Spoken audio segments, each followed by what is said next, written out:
Welcome, y'all. We are now starting practice for the finals here at Border Wars 19. We are now starting the finals here for Border Wars 19. We have bowled 5 squads, 4 yesterday, 1 this morning, to get down to roughly 24 bowlers, I believe. Not 100% sure on that number, but I'll get you an exact number. We're going to bowl 3 games. And we will cut half the field. Bowl 2 games, cut half the field again, and then we'll bowl 1 game until we are left with 3 bowlers and run a stepladder. So you are not going to want to miss any of the actions. Be uninterrupted through to the stepladder, and then we will start a separate stream for the stepladder right before that starts. So if you haven't liked the page already, you want to go ahead and do so, because that's how you're going to know when we go live for all of the events here in the Northwest. If you're just tuning in, go ahead and share. Go ahead and let everybody know where we're at. And that we are bringing to you the action live right here on the Storm Northwest Tour Facebook page. We also, are streaming on YouTube. So if you'd like a little bit of a higher quality stream, if you'd like to see HD quality, go over to YouTube. Doesn't matter either way. We still get the views. So you guys do what you do best. I'm going to go ahead and share. And then here in a moment, we're going to go ahead and thank our sponsors of the live stream here in Garden City, Idaho.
Welcome, y'all. We are in the middle of practice, halfway through it. Running 3 per pair here in front of us. Stacy Lopez, Tyler Lopez, Steve Klumpy, and Alex Hoskins on the featured pairs, on the marquee pairs. We have our extended pairs. We got Alf Lopez, Andy Kinney. Get you over there. Alf Lopez, Andy Kinney, Lizzie Reese. Cricket Lopez. So, some notables on the extended pairs as well that we will be bringing you the action live to. We're going to bowl 3 games. We're going to bowl 3 games, and then we're going to cut half of the field. We're going to have a 3-person stepladder at the end of this, so we're going to bowl 3 games, cut half the field, bowl 2 games, cut half the field, and probably only bowl 1 more game, cut half the field again, until we're left with 3 for the stepladder final right here on the marquee pairs on 31, 32, 33, 34. And that action will be brought to you live, and you guessed it, right here on the Storm Northwest Forward Facebook page and YouTube and Twitch for all of those interested. If you like the HD quality, head on over to YouTube, or you get full HD quality in 1080p at 60 frames. The stream is brought to you by a few of our great sponsors. First of which is the Strike Zone Pro Shop, operated by Dale Williams within Davis Lanes in Layton, Utah, guys. Dale does a great job. It's a VIP Pro Shop with Storm, so you know the information you're getting is accurate and correct. So if you have any of your bowling needs in the northern Utah area, head on over to the Strike Zone Pro Shop in Davis Lanes. Next, Delton Sports Center. Delton Sports Center has been a proud sponsor of the stream and bowling in general for quite some time now, guys. One of the cleanest facilities in the valley, in my opinion.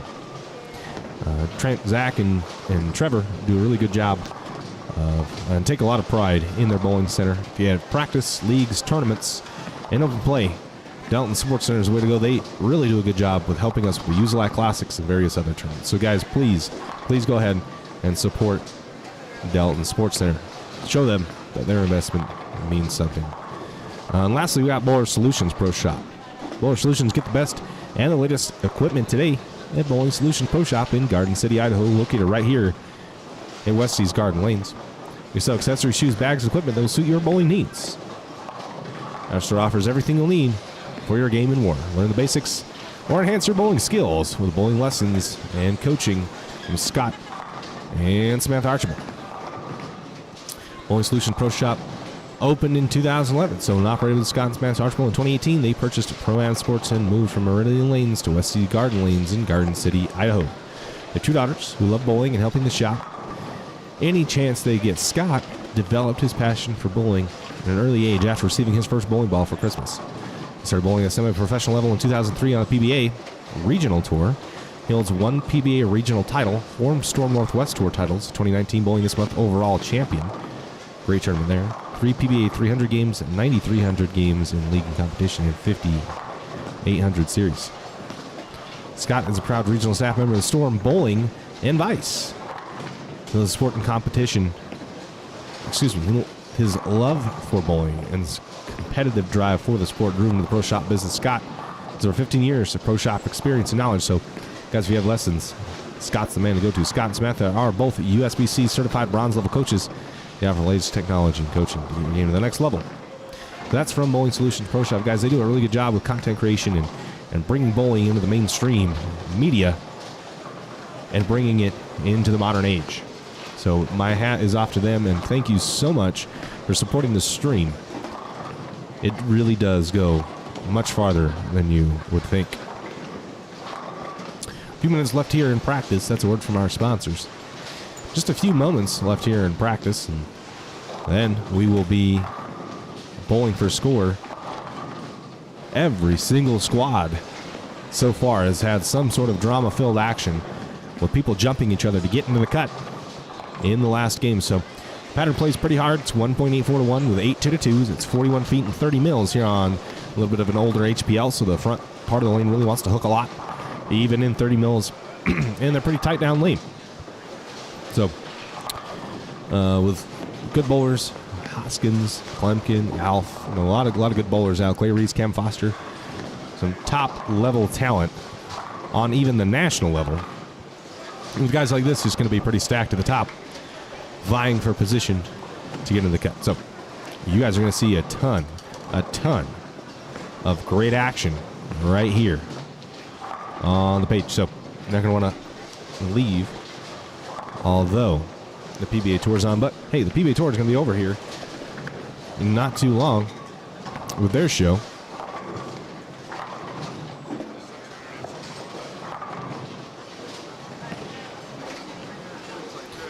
So you'll be able to sit right here and watch us all day.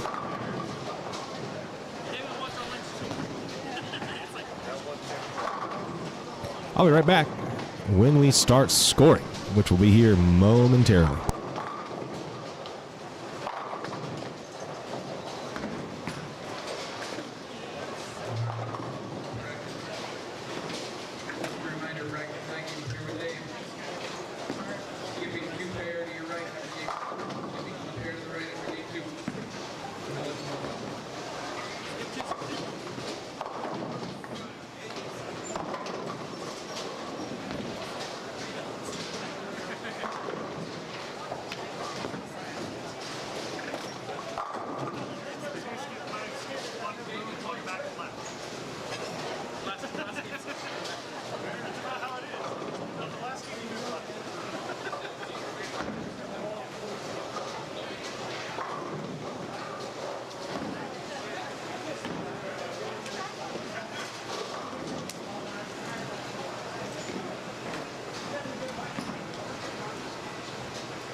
right, we are underway here for the finals.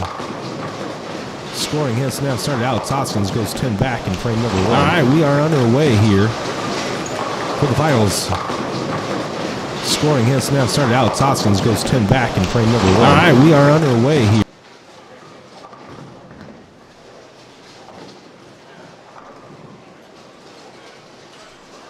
Wow. My apologies for those audio issues. I was not under the impression that that was taking place, so my apologies there.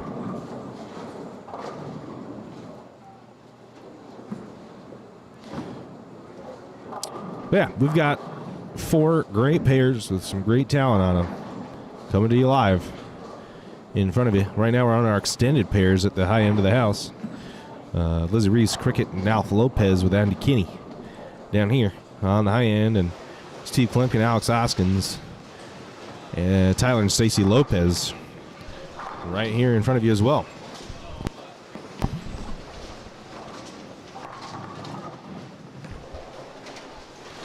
The top level talents here in front of us. Clay Reese on 35, I believe, just off screen in another Storm branded City Utah Jazz Edition jersey. I see Stacy Lopez's effort. That's high flush. No, excuse me, Tyler's effort, and that's high flush and 10 back. That is 10 back.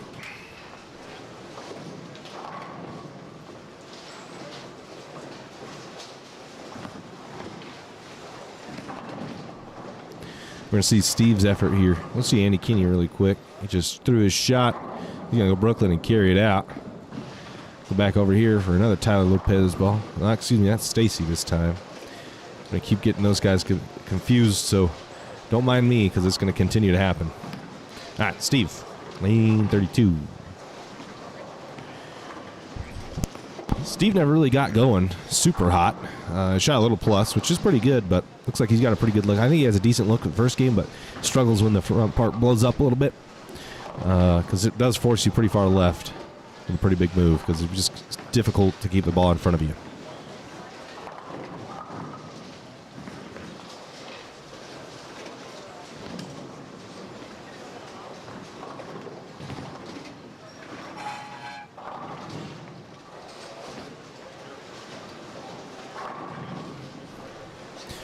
Alex Hoskins starting out pretty high, goes strikes spare. We're going to go over here and say Alf Lopez, accomplished bowler in his own right.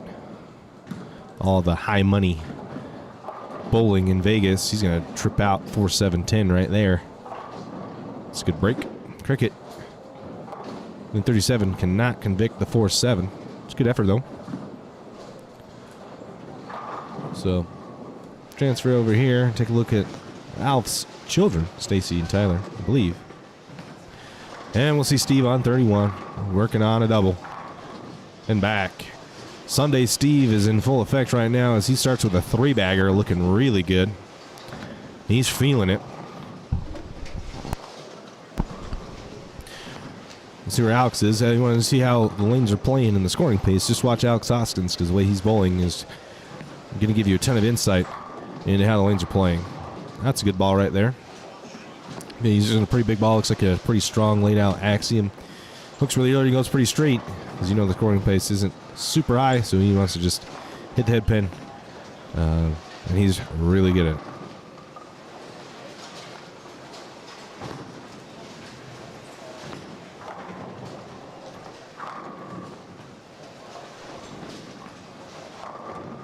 All right.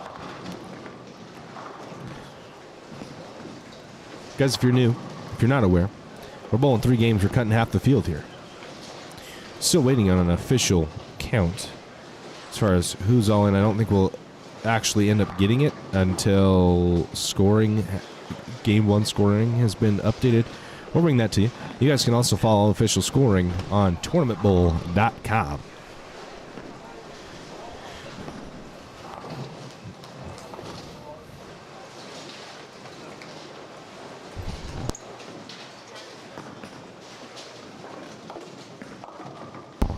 Steve Klemke on a 3-bagger. Ooh, trips the 10 off the 7-10, leaves only the 10 pin, so good break for him. Alex, 3/4 bucket. He'll pick it. He'll pick it. 2-4-5. He'll pick it.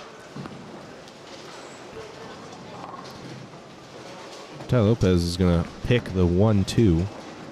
Go see Alf over on lane 40.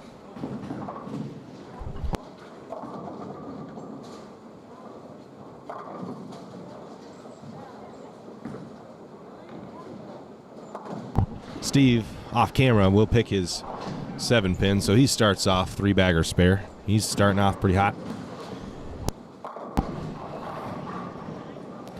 Alf, 7-10s. He can't quite get the same break that Steve does and trip out this 10 off the 7-10. So that's unfortunate. We're going to see Annie Kinney and Lizzie Reese here in front of us as well. Lizzie Reese, an accomplished youth bowler, daughter of Clay Reese, who owns and operates pro shops within the Valley as well.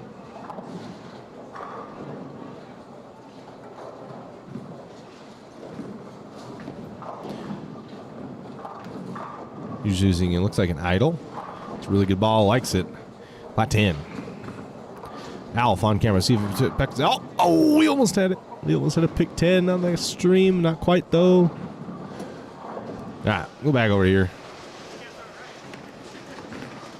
Let's see Steve and Alex. Alex leaving the 2-7-8. A little light. Steve Klumpkin. That ball looks pretty good. He's feeling it. When he gets that hand open and kind of holds it up there a little bit when he throws his shot, you know he's feeling it. Sunday Steve, he's here.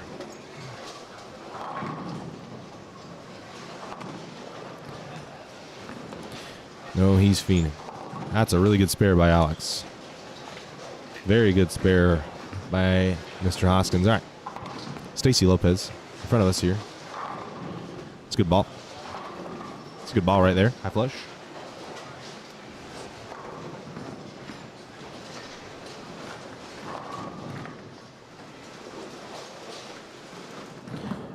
Andy Kinney on his 4-pin. He'll pick that.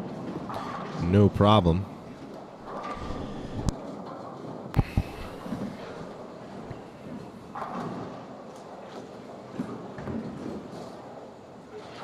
It's a good ball there on lane 38. Tyler Lopez off camera also. Those 10 back. We're going to see Lizzie Reese here. And we'll go see Steve Klumpkin. Alex Hoskins also off camera. Those Mixer trips the 7 out. And Lizzie misses the head pin right, leaves the 1-2. Alf through the face, 3-6. Yeah, cut one off after 7-10. Pretty predictable miss there from Alf. All right, Steve.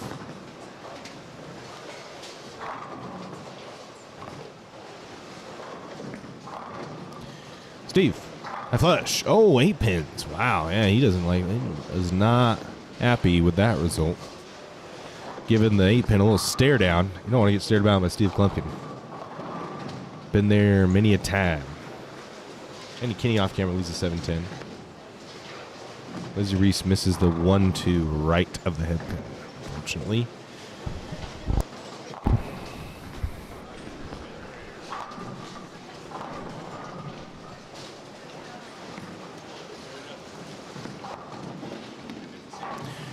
A lot of action as we're halfway through game number 1. Again, we're only bowling 3 games here, and we're cutting half the field. So the final is pretty short duration here. Pretty quick. Steve will clean up his spare. And we'll see Stacy up in front of us. Excuse me, Tyler, and then Stacy. Tyler on 34, Stacy on 33.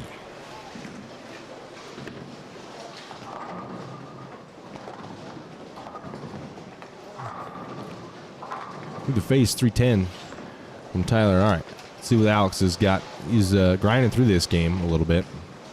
Trying to wait for the lane to open up. There's not a ton of mid-lane friction for him. High flush. Ooh, trips the 6-pin. What a break was that. I had the 4-6 standing and trips the 6 and the 4 out. Stacy, high flush. They're on 33. That's a good ball.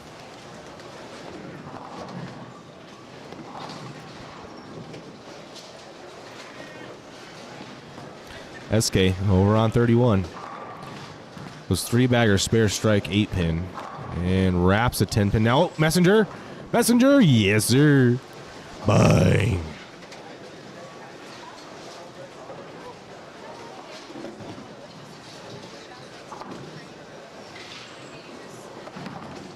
clock there on lane 32 as gentleman on 34 goes. And go 2-8-10. See Andy Kinney really quick on the extended pairs.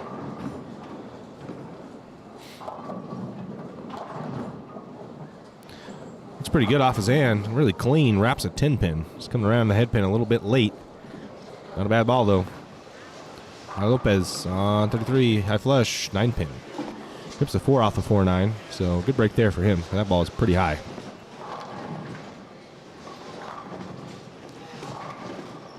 All right. Alex on 31 on our marquee pairs here. Better ball. Mixing. And he does this a lot. When there's not a lot of friction in the front part.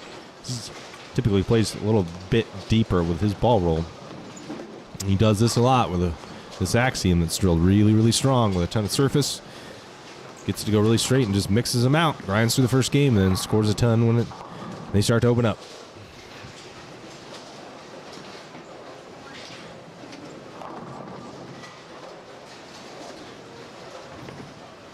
I think we have a little bit of a deadwood. This gentleman sprinting down the gutter cap.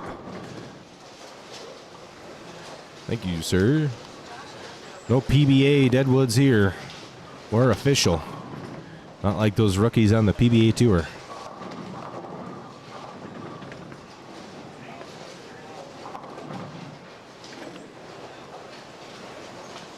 All right, we're wrapping up game number 1. We're going to have scoring updates for you. Josh Groves, our tournament director, is extremely good about getting those to us. Some of the best ran tournaments that I've been a part of have been directed by Mr. Groves. So huge shout out to him and his team, him and Dave Dietz, for just extremely quick scoring updates, having officially scoring done so quickly. So huge tip of the cap to them. Steve Klumpkin, lane 32, working on a strike. Ball looks good. Oh man, he is just piping them, but maybe a little fast. Yeah, that looked pretty good off his hand. Maybe he just missed it at the bottom because it looked quick, and the ball never read. So,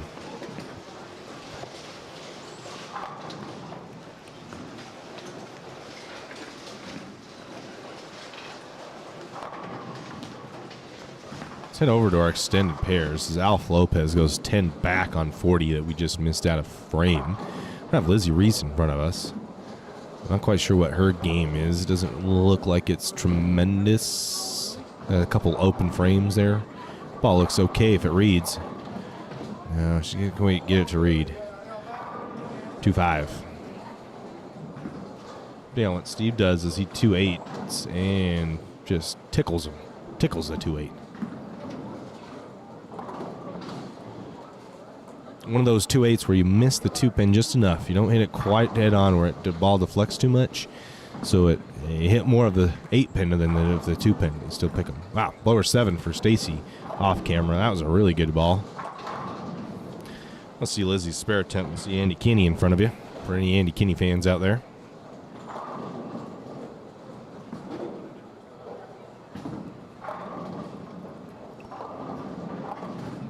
Oh, she was a little tight on that one. She'll get the spare.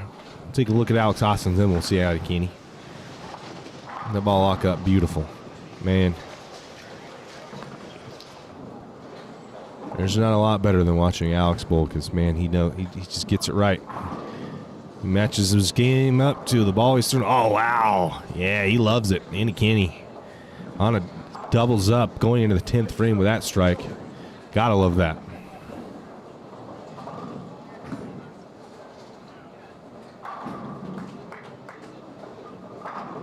Steve Klumpkin off camera just 10 back, smashes the pocket and his foundation frame, so he can shoot to 220 with that strike, 230 with that strike. Alf Lopez in front of us here.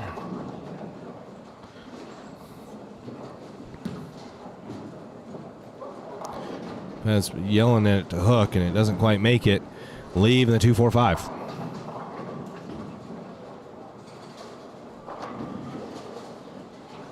All right, Andy Kinney on the other side here on lane 40, working on a double going to the 10th frame.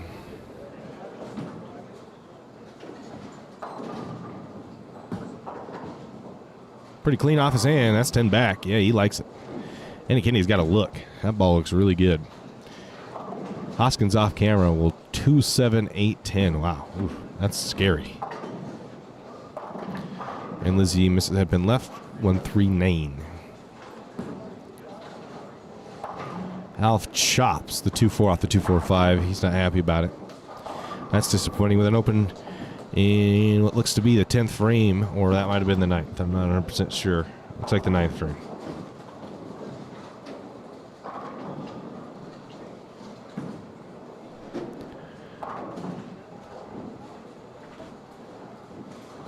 Yeah, it looks like the 9th frame, so could be worse for Alf, but obviously you want to mark in the fill, or in the foundation frame, so still frustrating with some of the scores that we're seeing. Here on the featured pairs, scores are fairly decent. Lizzie off camera, that was a pretty good spare shot at the 1-3-9 and chops the 1-3 off, a little high on the head pin. Disappointing for her, because that was a pretty good shot. For those of you on YouTube, if you're not subscribed to the channel, go ahead and throw a subscribe down there so you get notified anytime that we go live in the future for our live streamed events. Steve Klumpkin on the stream now on the marquee pairs.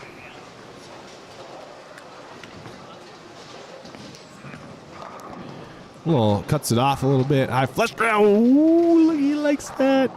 He likes the messenger 9-pin. Sunday Steve is in the house.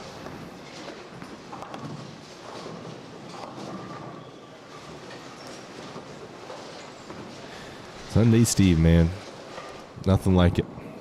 Nothing like it. Andy Kinney in front of us. Another good ball. And back slaps it out. And he is going to throw a pretty good game here because he looks locked in. Just pure in shots.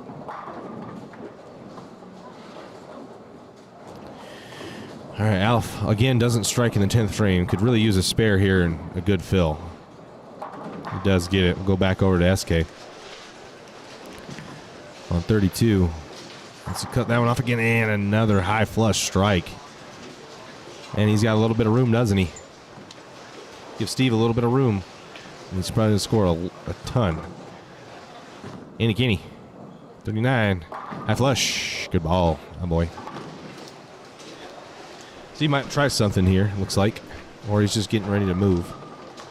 Probably losing a phase 2 from it looks like from here. So he gets ready for his fill. Lizzie through the face. She's struggling to find a look there. Cricket, flat 10. We'll see Steve, then we'll transition over to Andy Kinney as they finish their first game. Yeah, Steve did switch balls to get another look. Goes pretty high through the face. Andy Kinney, 10 back again. Andy Kinney's going to probably lead the first game. That was like a 6-bagger to end the game.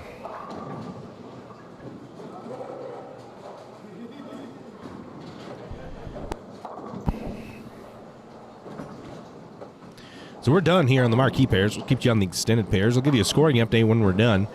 Before we head out, before I take a quick break, I want to give you a word from our sponsors of the live stream. Before I go into that, though, if you're interested at all in sponsoring the live stream like our key sponsors you can see on the left sidebar here, contact us at Storm Northwest to our Facebook page or send me a DM. Chayton Peterson. I'd love to talk about the options that we have for you other than just your logo here. We're pretty flexible.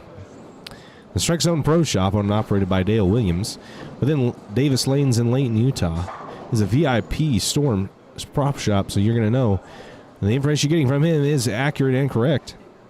For any of your bowling needs in the northern part of Utah, head on over to Davis Lanes and talk with Dale Williams in the Strike Zone Pro Shop, and he will hook you up. Thank you, Dale, so much for your support. Next, Delton Sports Center, West Valley City, Utah. Delton Lounge, Cafe, Bowling, and Billiards.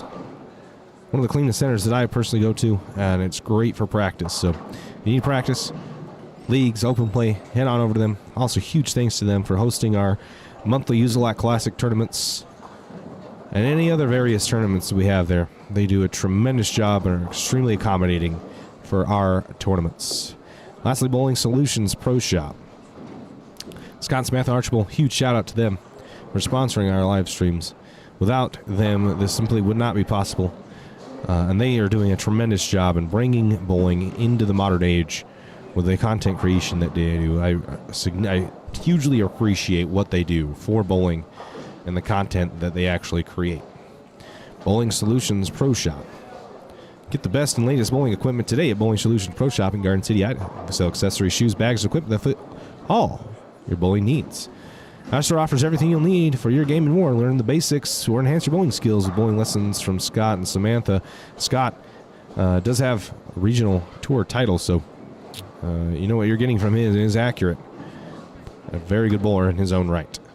We're almost finished here on lanes 37, 38, excuse me. We almost have 3 off the right, but gets the 7 to fall also, so 4 count there in the 10th frame. We're almost finished, though. So we're going to see SK, the same pair that we just had on the marquee pairs. We're going to head on over because we're skipping 2.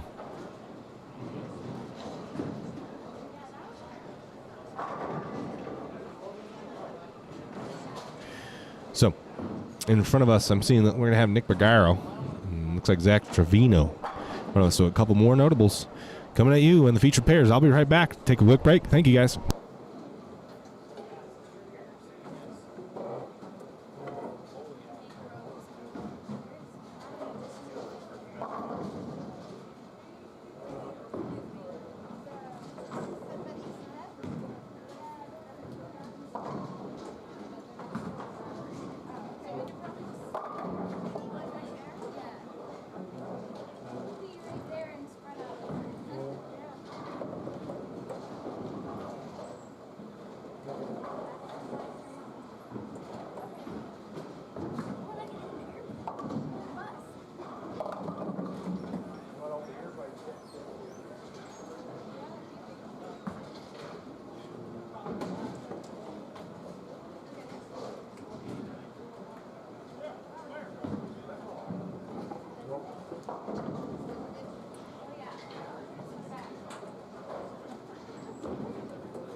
All right.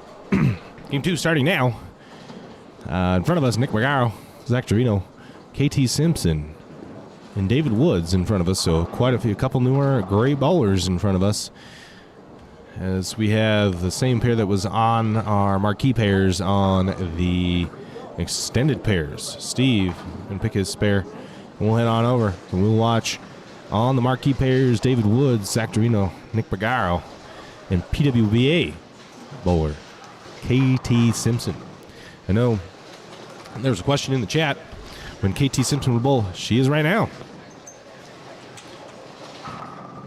She is bowling right now. So Cruz, if you're still here, she's in it. On the live stream as we speak.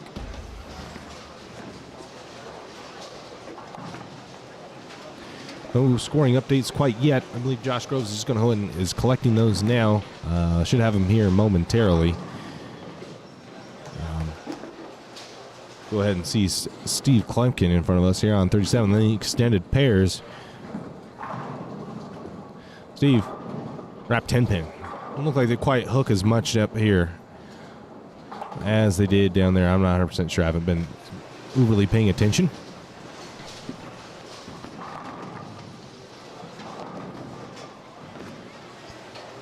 Zach Trevino, Storm Regional Sales Manager, on lane 32. That looks like a pretty good ball, and it is. High flush, 10 back.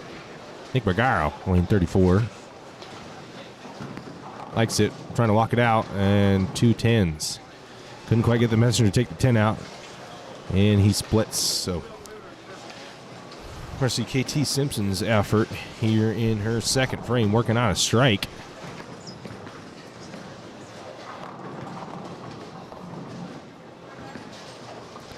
Nick will pick her spare, or excuse me, take the 2 and not convert the split.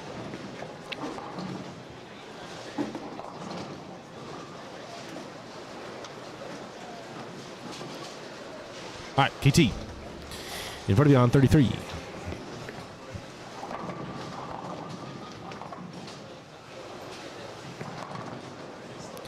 Ball's off a little bit, but not a terrible ball. Looks like maybe she didn't quite get all of it. It's a little behind the head, pin, and wraps the 10. So I'll update you what she does with that 10 pin.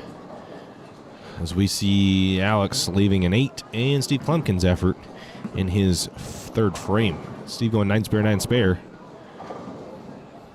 to start his second game.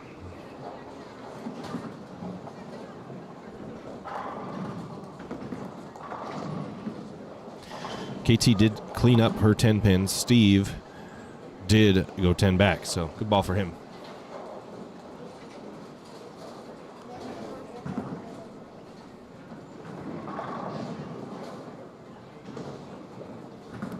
Still waiting on scores here. Looks like Josh is finally in there putting him in, so we should have him here momentarily. Stacy, 10 back. Looks like Alex has already gone to that phase 3, so the front part goes by really quick. It's pretty interesting how quickly the front part of the lane goes away, because Alex is already in a phase 3.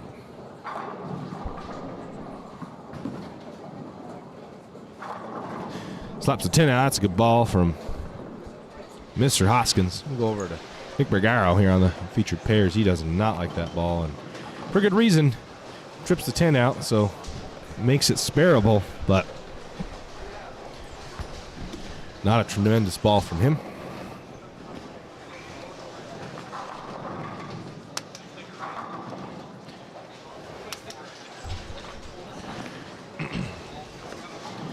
All right, nothing going on here on the marquee pairs. David Woods almost up. We'll see Steve Klumpkin over on the extended pairs at 37 through 40. Steve, high flush. Yeah, oh man, Steve is feeling it. He is labeling shot after shot after shot, giving us a PhD on how to play this pattern. David Woods cuts one off, goes Brooklyn, leaves a 6-pin. Nick Bergaro cannot convert the 2-4-8. He's struggling to start his second game. We're going to have Zach Trevino in front of us. Let's see his effort. All right, we do have a scoring update. We are taking 13 bowlers into the next round. We do have a scoring update for you, so let's go ahead and bring that up after Zach's shot here. To the face, Alex Hoskins, 3 off the right. Yikes. That's difficult. So we're going to bring you a quick scoring update. Matt Haylett leads 245. Steve Clemson following right behind him, 238. Andy Kinney, 232. Dwayne Newkirk, 231. Clay Reese, 220. Tyler Lopez, 213. Alex Hoskins, 211. Zach Trevino, 204. Desberg, 202. Alpha Lopez, 200. Scott Archibald, 198. Caitlin Simpson, 196. And Cam Foster is your cut man right now. The number is 193. And then, goes on down. So we've got quite a few bowlers bowling pretty good. Bowling pretty good here to start.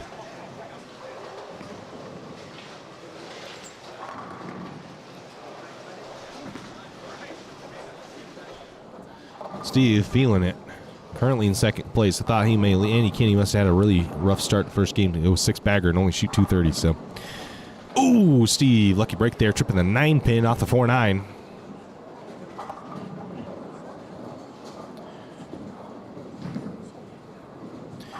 Steve shooting 238. His second place right now. First place prize we have up $1,220. It's going to go home to our Border Wars 19 champion. Bowling 3 games, like I said. We're cutting half the field. We'll bowl another 2 games. And we'll cut half the field again to 6. As Tyler trips the 10 out.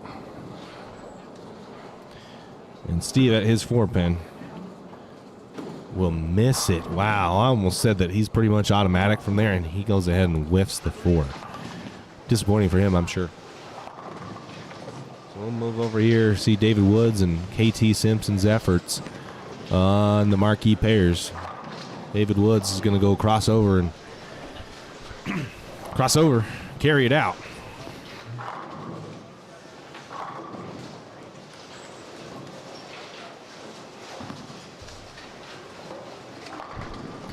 KT. Wow. Light 710. I'm not sure about that one. Not too often you see a light 710 like that one.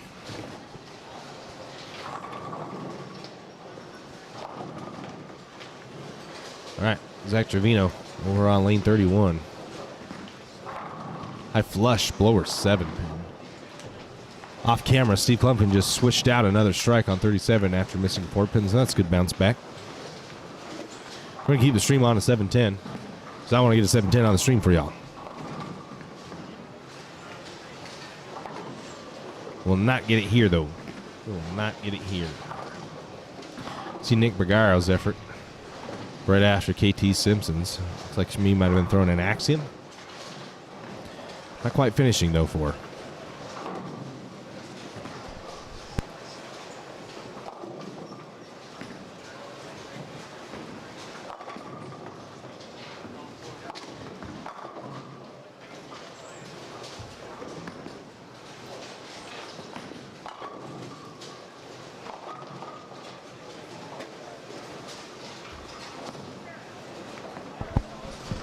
Nick Bergaro cuts one off through the face, 3-6-10. Couldn't see Steve here. Lane 38.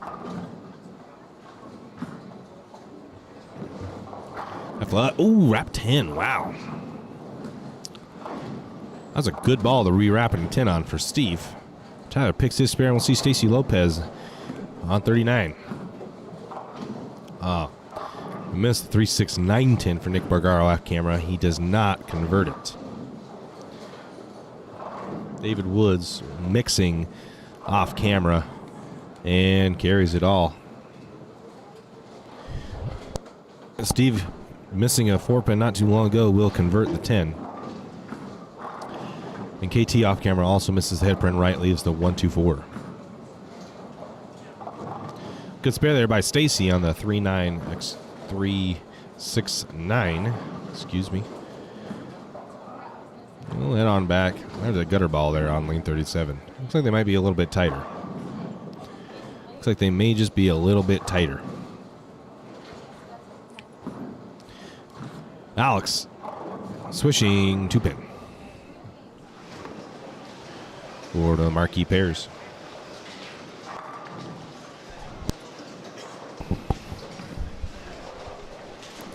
KT on the 1-2-4 chops the 1-2 off the 1-2-4. Sure that doesn't feel tremendous for her. Zach Trevino on lane 32. We're gonna spare 10 back. All right. So over on the extended pairs, we're gonna have Steve Clem. We got Nick Pagaro getting ready to roll on 34. He's having a little bit of a rough game. Nick also had a rough game. The first one shooting a 170, putting him in 18th place and 20 off the cut.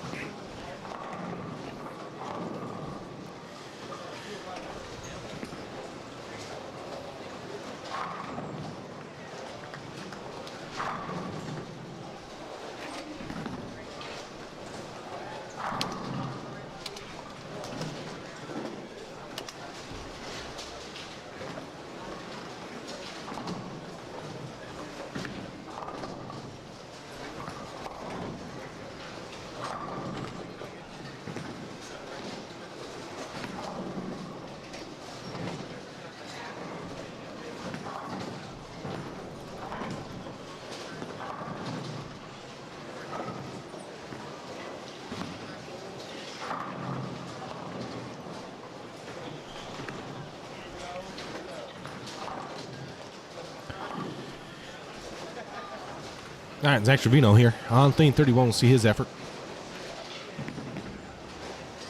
And KT's on 33.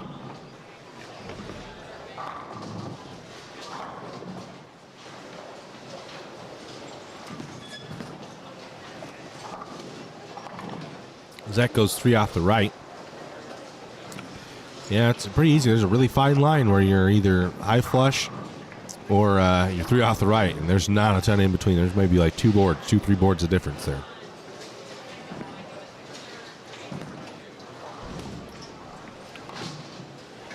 David Woods picks his 8-pin up. You see KT over here, PWBA bowler on 33.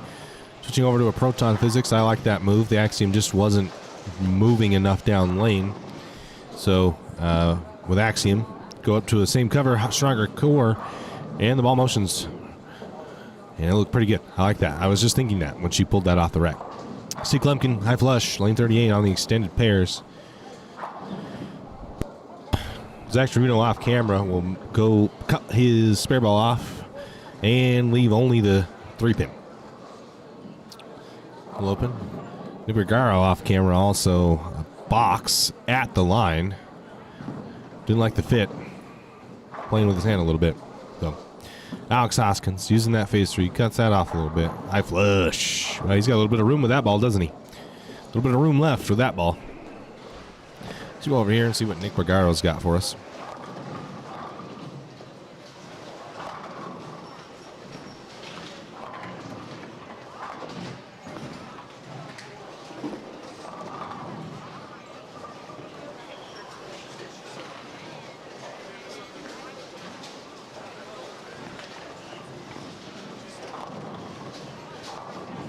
Nick, 2 pins.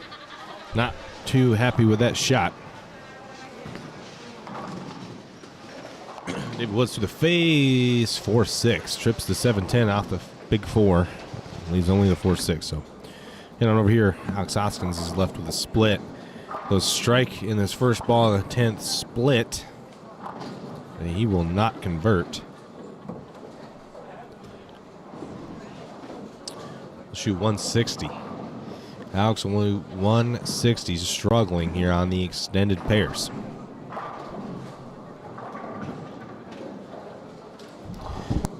And Nick Bergaro did end up picking his spare. David Woods, the 4-6, will not convert. So we got Steve having a solid game here on the high end in the extended pairs on 37. Light swisher, yes, he gets the 7 to fall. Steve is feeling it. KT, proton physics, that's 10 back. Good ball change, great ball change for her.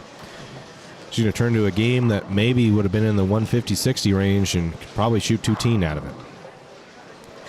Great decisions for her. Zach Trevino on the 3-6-10 will convert it.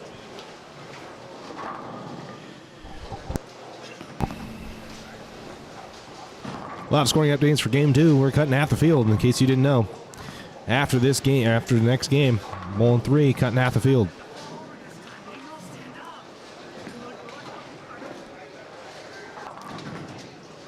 Pagaro, lane 34. Better ball from him.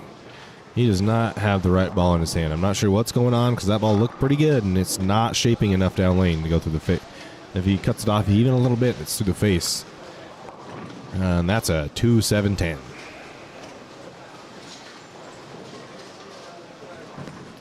David Woods, lane 32, through the face, big 4.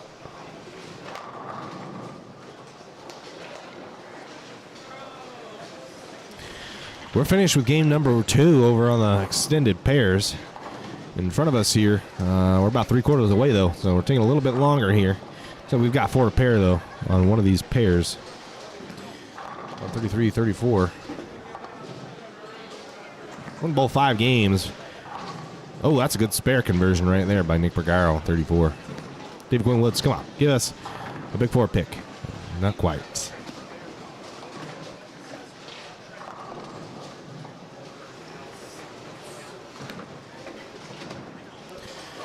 Scoring updates are going to be coming to you here momentarily as Josh Groves gets them in. Haven't seen any quite yet. Did just finish this second game, but here in the next couple minutes we'll have them.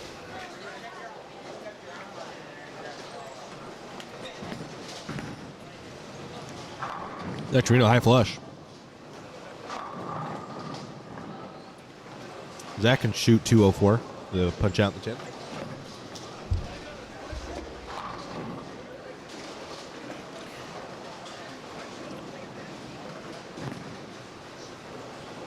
David Woods can shoot 2-0 with a punch out in the 10th. The gentleman on lane 32 can shoot, well, he's in his 9th frame, so he's got 160, it looks like. Depends on what he does here. KT, after having a rough start, working on a double. This is a big ball here. Sit. Oh, can't get the messenger. Yeah, that's frustrating. That's a really good ball.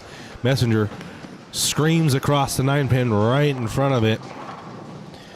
David Woods goes high flush in his first ball in his 10th frame. So looks like he's going to salvage game after going open in the foundation frames.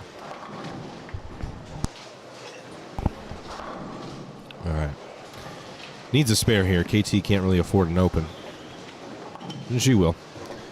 And she will. Pretty much automatic for her being on the PWBA tour. So she can max at 192, which is pretty good considering how rough the first part of that game started out. So 192 would be solid for her, and that keeps her in the cut. Scores across the board were not tremendous.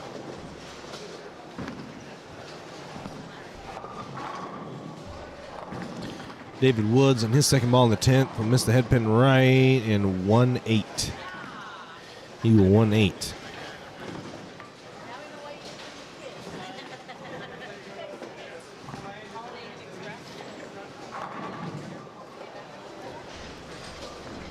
Zach Trevino starting his first frame of the 10th frame.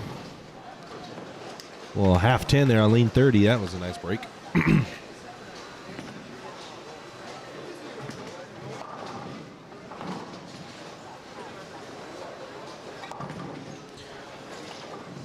Zach, that's a really good ball. Looks like he's using an RSTX1. Nick Bergaro now up on 33.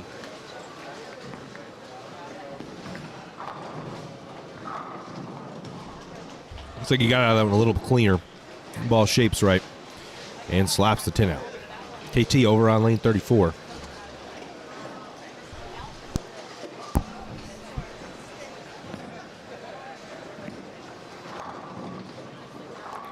That's a good ball for her. Good setup. All right. She can finish with 190. Oh, excuse me. My apologies. She can shoot 2-0. Punches out 2-0. That keeps her in.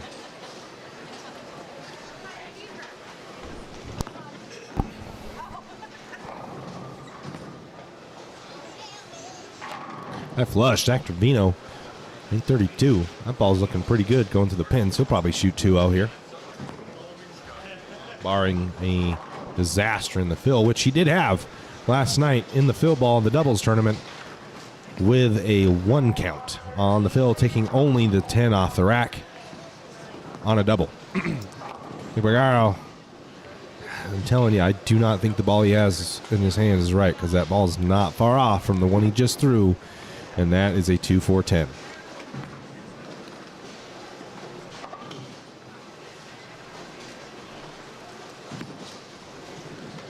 Obviously, it's fairly easy for me to make those calls from back here, because I'm not sure how it felt. One, I don't know how he felt off the hand. It looked good to me from back here.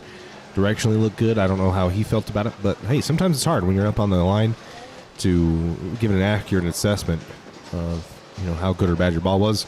To me, it looks pretty good. I don't think he's missing by much, and he's having drastically different results. I think a different ball would help him significantly. He's going to kind of need a good game here to get himself in the cut number. Zach on his fill will go 10 back.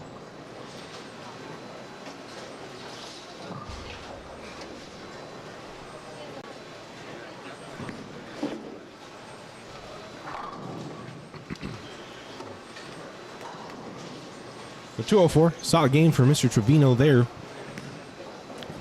Goes 204, 204 start. I think that keeps him in the cut. I think plus at this point keeps you in the cut. Looks like the scoring pace has dropped a little bit from the game one as the front part transitions and you have to move further and further left.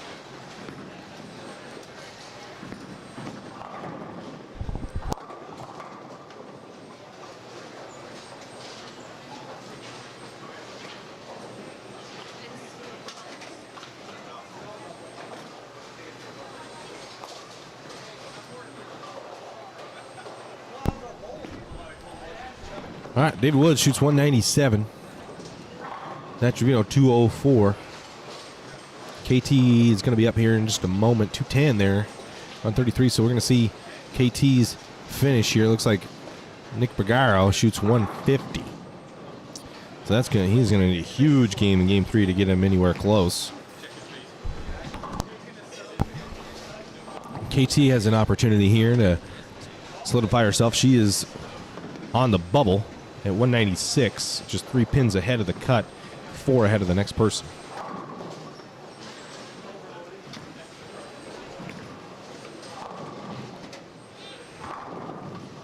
No scores quite yet as KT misses the head pin right.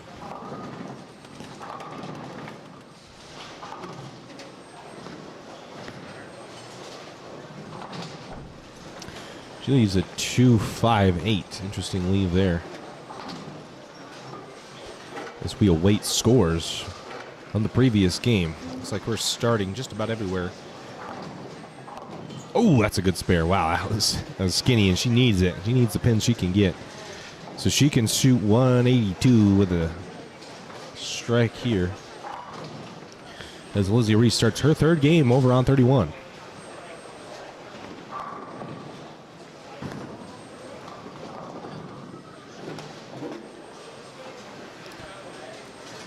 All right, final ball here of game number 2, run by KT Simpson on 33. She'll be on over in our extended pairs, so we'll be able to see her again. I flushed 10 back, 182. I think she's going to be either just in or just out on the cut scores once we have a scoring update.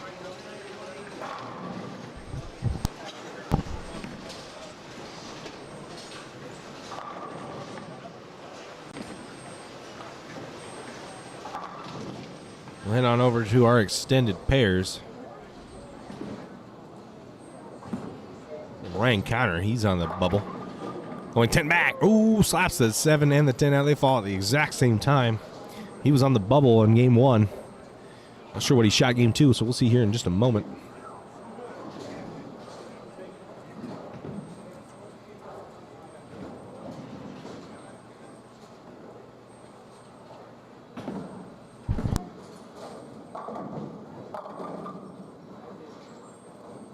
So, as game 2 comes to a close and game 1 starts, or game 3 starts, we'll take a quick break. We'll be right back. Live scoring updates.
All right, we have scoring updates for you for most of the field. Still have a few, so some of them are important. Steve Klumpkin, Alex Hoskins, Matt Halep do not have scoring updates quite yet.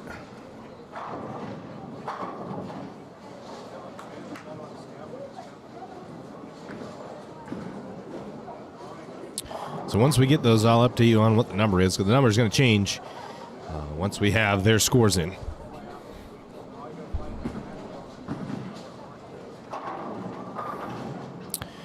We have Nick Bergaro in front of us on the extended pairs. On our marquee pairs, we do have Lizzie Reese.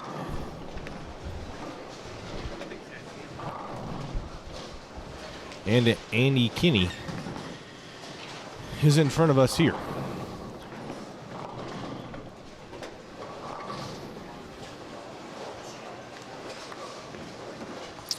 Drama's going to start unfolding here as we are going to cut half the field vying and jockeying for position as we wrap up the third game of the finals.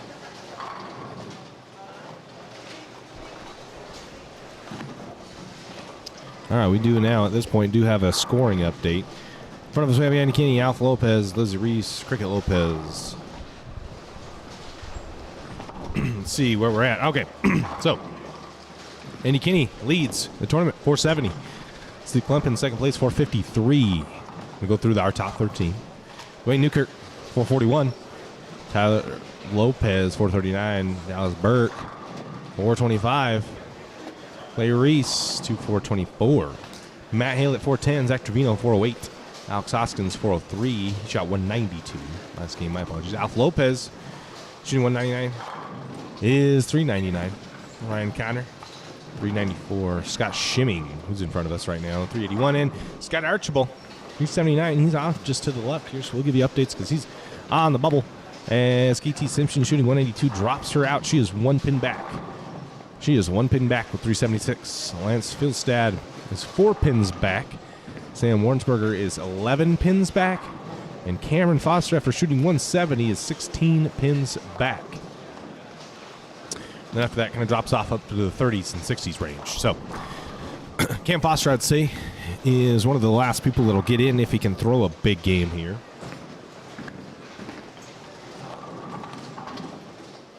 So we'll keep an eye out and keep you updated on those scores as Cam Foster and Cricket Lopez are less than 20 pins from the cut.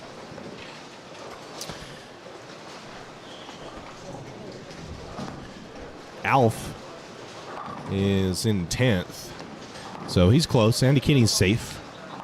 Andy Kinney's safe. Mr. Connors in front of us. Mr. Connors.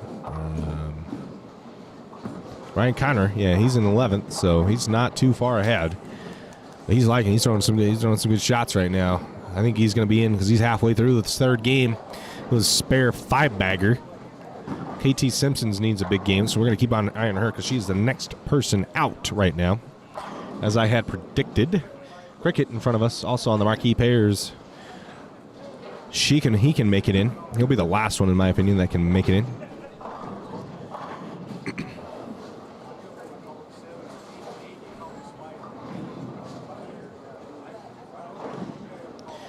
So we're keeping an eye out for you folks. So make sure we get the best action we possibly can for you. Before we get too far into it, I just want to give a word to our sponsors. Strike Zone Pro Shop, Delton Sports Center, and Bowling Solutions Pro Shop for making this stream what it is today. If it weren't for them, we wouldn't be able to do what we were doing and going to all the tournaments we are. We've got so many tournaments coming up. 2 in the next 2 weekends. We have the Idaho Open next weekend and the Usalak Classic. We get over 30,000 people watching our streams just about every stream that we have. So if you want your logo up there or you have other advertising ideas that you'd like, well, we're right here. Hit me up at Storm Northwest Tours Facebook page or just me directly in the DMs, and I'd be happy to explain to you what options we have. All right, Cam Foster's in front of us. He is on the bubble, needing a big game, and he's got one going. Nick Bergaro's pretty much out of it at this point. Doesn't really matter what he does at this point because he is pretty far down there. 58 off the cut. I mean, he could throw a huge game, and it would be close. It looks like he might have one going. Cam Foster on a huge string of strikes. That's another. Oh, come on, messenger. No, can't quite get it.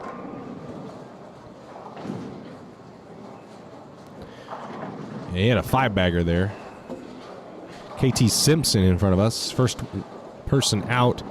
Ah, she'll split. She will split.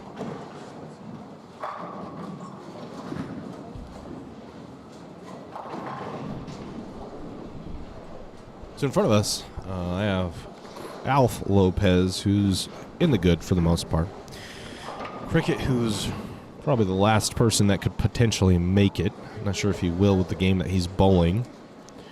Lizzie's out. Scott Shimming. Scott Shimming's barely in. He's having a mediocre game. I think he's going to get drumped in some of the games that are being bowled right now. Across the board. Steve and Alex are probably in. KT does not convert her spare. We'll go over to Alf on 34. Missed the head pin right. It goes 1-2-8-10. 1-2-8-10. It's makeable now because of the head pin. Let's go back to Cam Foster. Over on lane 40. Needing a big game. Goes 5-bagger spare and back. He's stepping up when he needs to. And he needs a big game. Andy Kinney back. He's probably going to lead the tournament. Lead qualifying as he goes double spare 3-bagger. Cricket fails to strike in front of us here. He's clean, but he needed a big game, I think. There's some big games being thrown all around. Higuero strikes on 37. And we got a lot of action over there on the extended pairs, so we're going to stick there for the most part. This Cam Foster is less than 20 out. He's throwing a big game right now. Scott Archibald also close. And Scott Archibald is the cut man at 79. 379 right now is your cut score.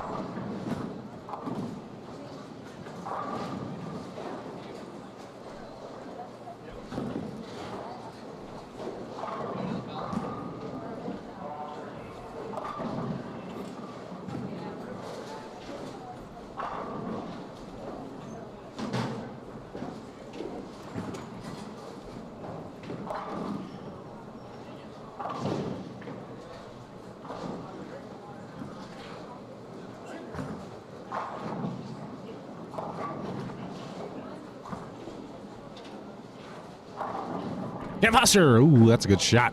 Messenger takes out the 10. He needs them all. And it looks like he opened. Oh, I missed the open in the 6th or the 7th. So, yeah, he needs to punch. Still has a chance. As KT splits again, there's going to be some jockeying for position guys like I had told you, like I mentioned before. The action is just absurd. The amount of people jumping each other, the drama is crazy. If you want to look at live scoring, it is up on tournamentbowl.com on Sunday finals for Border Wars 19. So if you want to keep up with it, that's where it's going to be, because we're locking in on the action as I let you know exactly where we are at. As KT leaves another split. She's kind of bowling herself out of this. She really is going to need to punch out at this point if she wants any chance.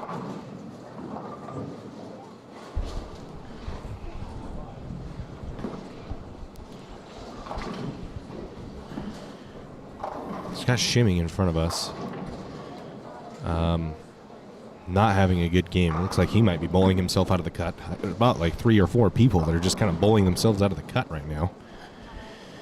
Cam Foster's bowling himself into the cut. I think he's going to be pretty close.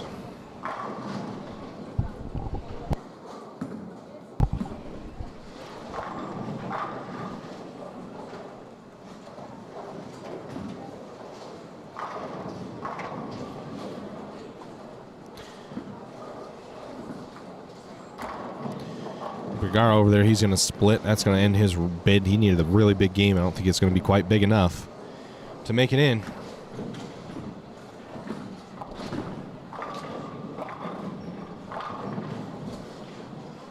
We're going to have game 3 scores as they finish up, as the whole house is just about finished. High end over there is done.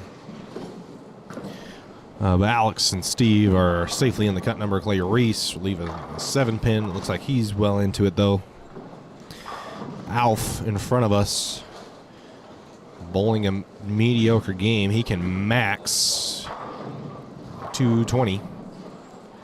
Can max with a 220 if he punches in the 9th and 10th frame. The marquee pair. We have Andy Kinney up on in front of us.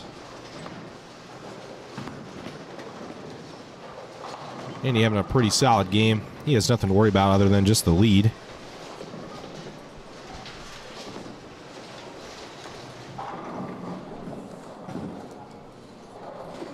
Cam Foster up on 40. I think he's going to need all of them to safely put himself within the cut. As he is 20 back. And there's a couple people coming back to him. And he's going to jump. He's going to make a big jump. See if he can capitalize. Working on a double, I believe, after an open.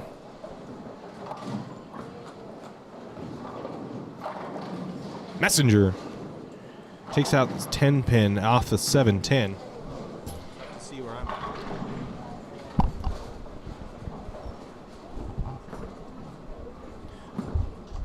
at. Goodness gracious. Tough to see his 10-pin there, where I'm at.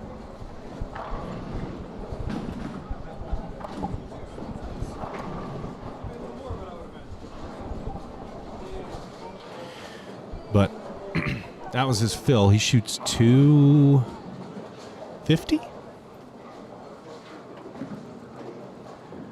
That's 253. Good game. Oh, 246, I'm sorry. No. Wow, there's a lot of big games in the end. 246, 253. Cam is not finished yet. It goes double 9 spare. Ooh, 7. Ooh, that's not a good fill. 228? Yeah.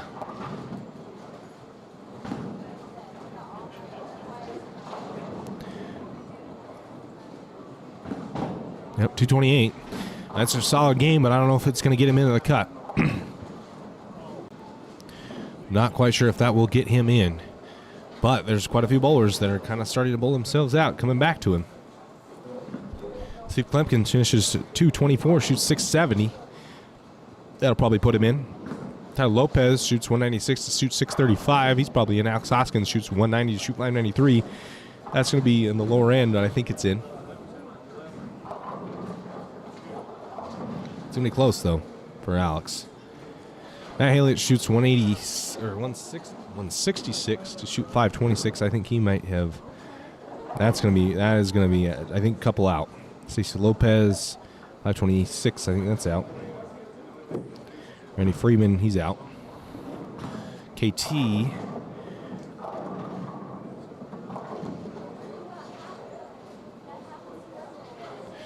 KT not having a tremendous game right now. She needs to punch to have any sort of shot, because there are some people coming back, but for have any sort of shot, I think she's going to need to strike in.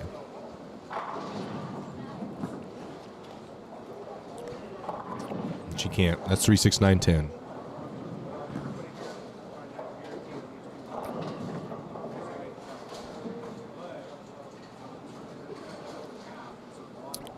I'll show you Andy Kinney over here.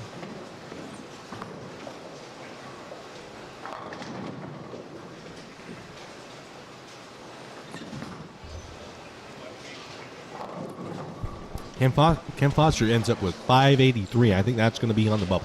He's either the first one in, first two in, or the first two out.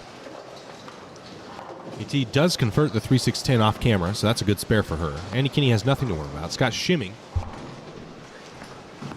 goes 3-bagger split in the 10th. I think he can shoot 2-0 if he picks the split. Don't think he will. He doesn't. He either went 3-bagger split or 3-bagger strike split. No, he did go 3-bagger, 4-bagger split. He shoots 201. Not a bad game for Scott. That's going to put him close. That's 580. I think he's in. I think 580 is in. A lot of people coming back. And some people shooting decent games to put themselves in. So I think Scott Shimming is going to bowl himself in. Alf Lopez in front of us. can shoot 230 here. 230 gets him. No, he can't shoot 230. He can shoot 205, and that'll make it really close for Alf. I think he's in with a 2-0. Good Phil, I think he's in. Alf, lane 34, Phil. 7 on the Phil. I think that's gonna. I think he's still in. I don't think he needs the great Phil, but 7's never a tremendous Phil. All right, pretty much everybody is done. A couple people with 2 frames to go as we get scoring updates. Those are found on tournamentbowl.com under Border Wars 19 as they're made available to us.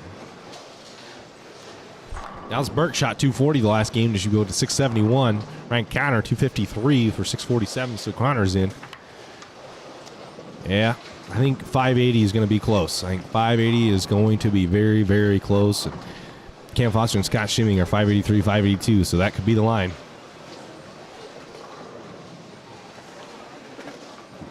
KT Simpson, I don't think she's got it because she needed to shoot 210. I think to be in, and I don't think she can at this point anymore.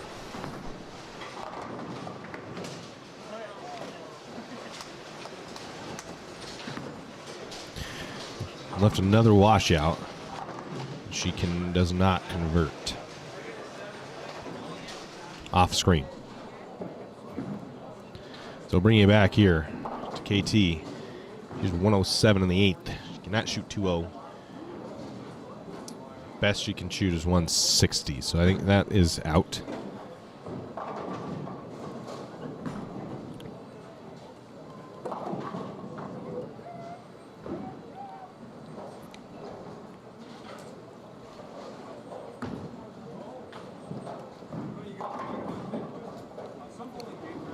Nick Bergaro, lane 37. He's a bit down there. He had a decent game going, but I don't think it's going to be enough because he was 50 out the cut before the score started rolling in game 2. He needs a bucket. I think he's trying to dig him. I don't know how much of a shot he had, but I think that's all she wrote for him.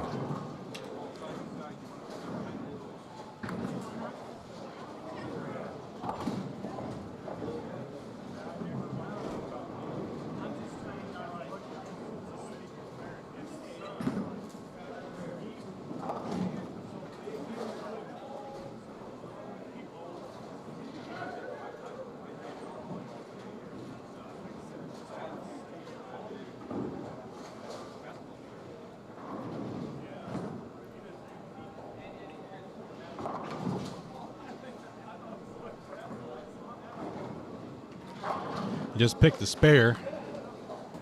Don't think he needed to shoot 250. There's a couple 250s out there, I think, to get himself in. KT in the 9th. Better ball for her. She'll 7-10.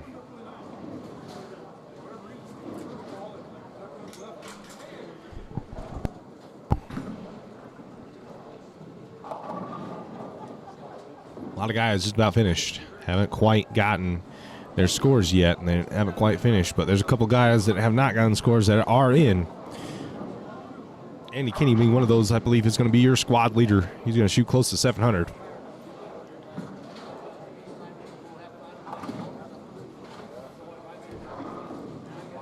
Yep. Andy Kinney shoots 708 to lead finals set number 1. It's a good set from Andy Kinney.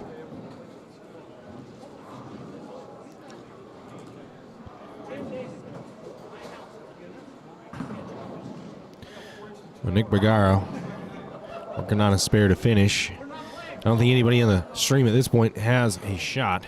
As Scott Archibald shoots 541. I don't necessarily think that he has a shot either. Cricket shoots 540. Not sure if that's good enough. The 140 game in the start. It's going to bowl yourself out of it. Matt Hale at 576. I think he's out.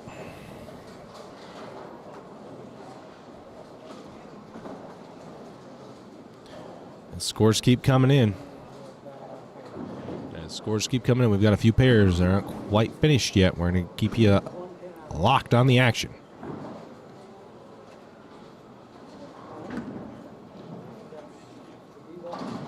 This has been the story of the whole tournament, all throughout qualifying. It's just how close everything's been going down to the wire. So the final game and all of the qualifying squad has provided some great drama from people on the bubble, shooting good games and shooting bad games and getting jumped.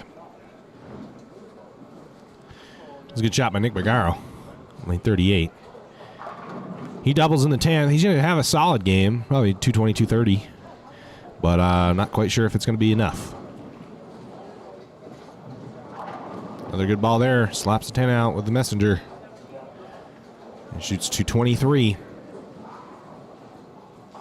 223 puts Nick Bagaro at 551, and I don't know if that's enough.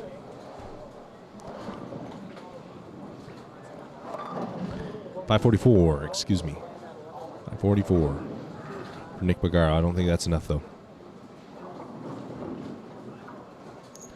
Clay Reese also shoots 582, so we've got a tie with Clay Lease and Scott Shimmy, and I think that's going to be really close to your cut line, folks. I think that's going to be really close to your cut line.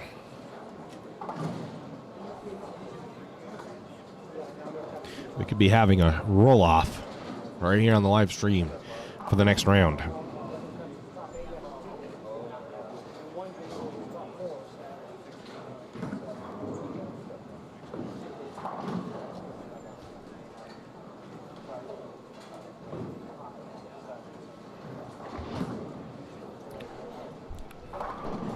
As Game 3 winds down, we get updated scores on tournamentbowl.com. We just want to go ahead and thank our sponsors of the live stream, the Strike Zone Pro Shop, Downton Sports Center, and Bowling Solutions. Without their proceeds to our stream, it simply would not be possible. So if you guys could do me a favor and go support them, go support our sponsors to show them their investment is well worth what they do for us, please, please, please go ahead and do that. We have scoring updates.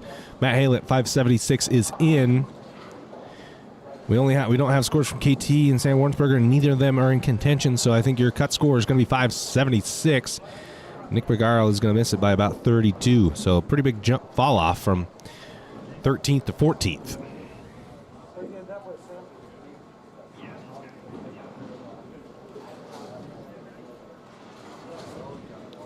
Go ahead and show you those scores really quick.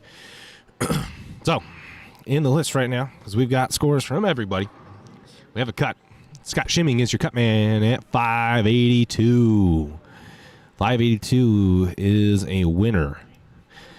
Andy Kinney, 708. Steve Klumpin, 677. Dallas Burke, 671. Ryan Connor, 647. Tyler Lopez, 635.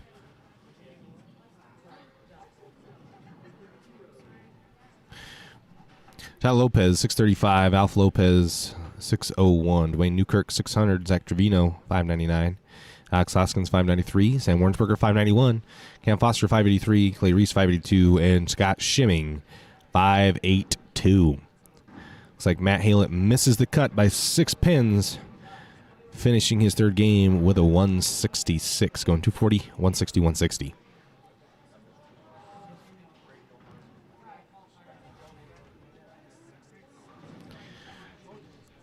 Man, close one there as Cam Foster shoots 220 in the final game to jump into a cut spot. And Clay Reese shoots 158 and makes it by the skin of his teeth. Makes it on the number, makes it by 6 pins. Cam Foster, Sam Warrensberger shoots 223 to jump. Ryan Connor shoots 250 to jump a few spots. I think he would have been okay with this 2-0. A 582 is your cut.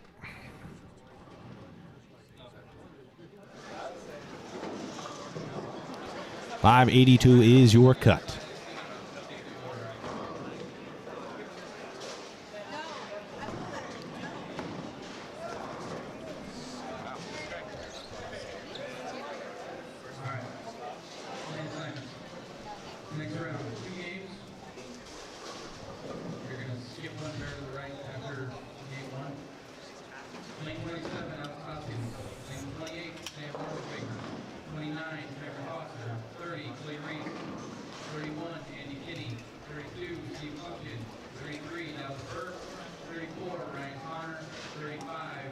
Getting lane assignments now from Josh Groves for the next round in the finals. The next round of the finals will include 2 games. 2 games cut half the field.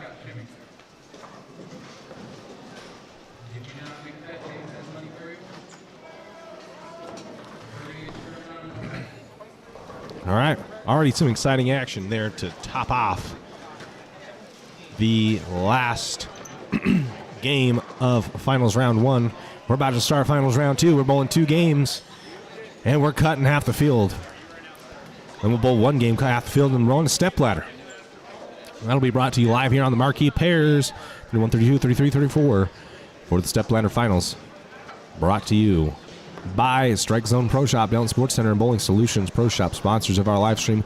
If you'd like to be a sponsor of our live stream, hit us up on the Storm Northwest Tour Facebook page or hit me up directly, Chayton Peterson. We'd love to talk about adding your logo to our stream or any other forms of advertising that you'd like. We're super flexible, and we'd love to have you. Thanks, guys. I'm going to take a break real quick as everybody gets situated. We'll bring it to you live. I'll be right back.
All right, we're back live with finals round 2. We've got in front of us Steve Klumpkin, Andy Kinney, and on the extended pair, we only are using 1 pair on the extended side now. Zach Trevino will bowl. Pins do carry over, it looks like. So, and we are cutting half this next squad, or round of qualifying. Andy Kinney in front of us, 31. He goes swisher strike. He starts out with a double. Andy Kinney really bowling well. Got a great look, puring shots. And as long as he just sits there in cruise control and doesn't have a complete disaster, he's going to be good. Going to be hard to beat, the look that he's got.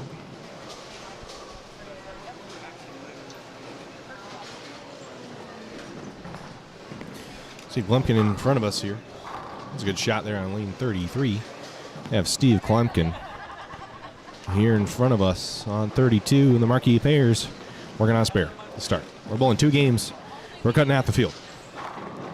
Swisher. Yes, sir. Swisher. Yes, sir.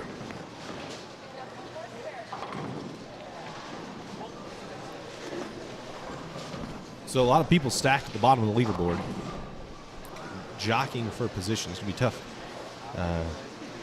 to get to a spot. If we're cutting half from 12, we're going to go to 6. Alf Lopez is your man at 601, and it's less than 20 pins between 6th and 12th.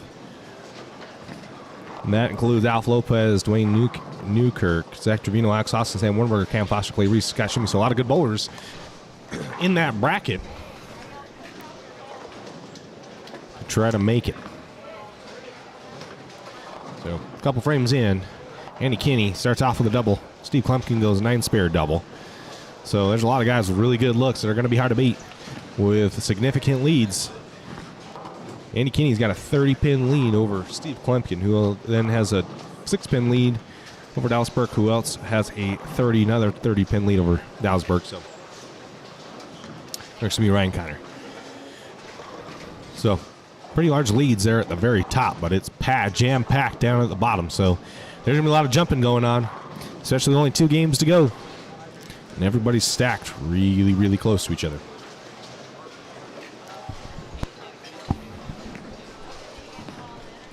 And Connor in 4th place. He's just up. He's got 647 after 3. He leads Alf Lopez by 46. So he's got a little bit of a lead over the cut. Andy Kinney leaves the 1-2. Zach Trevino just picked a spare off camera.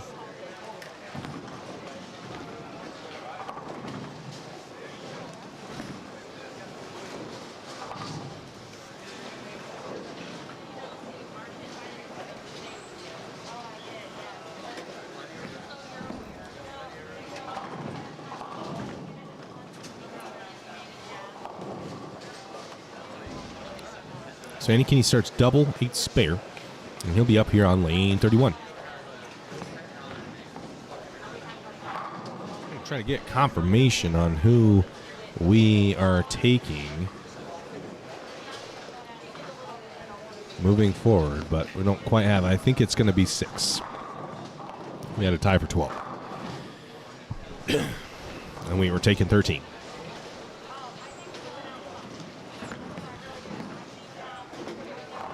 It was a good split attempt and pick on lane 38. It was just off camera.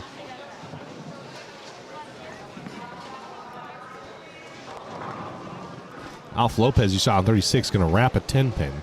And Andy Kinney is going to leave a 4-pin. We're going to see his attempt at picking that.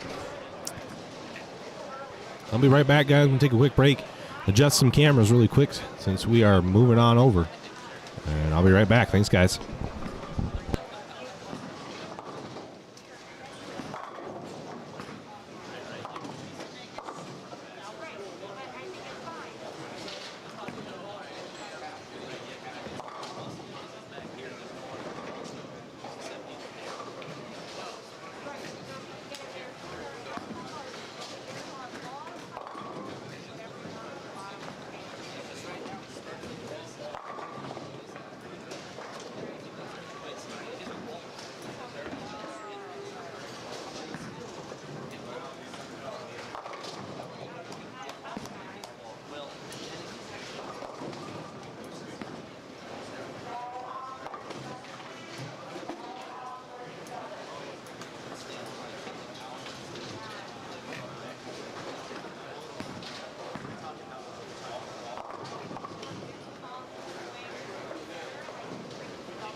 All right, we are wrapping up game number 1 of the second set here.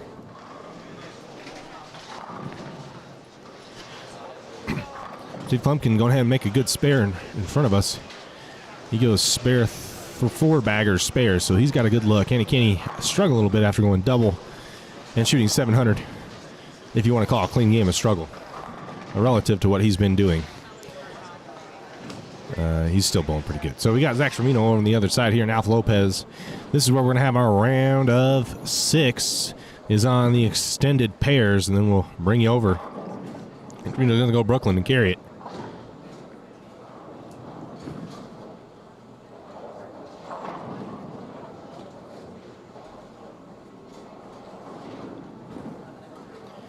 Again, we're bowling 2 games here. We're going to cut half the field. We're moving right after this game.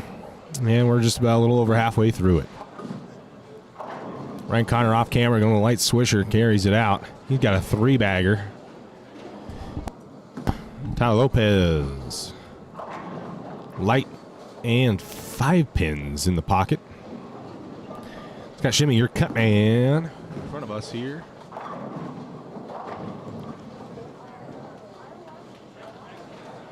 It's like he's got a front 5. He's going to make a huge jump if he can keep this scoring pace up.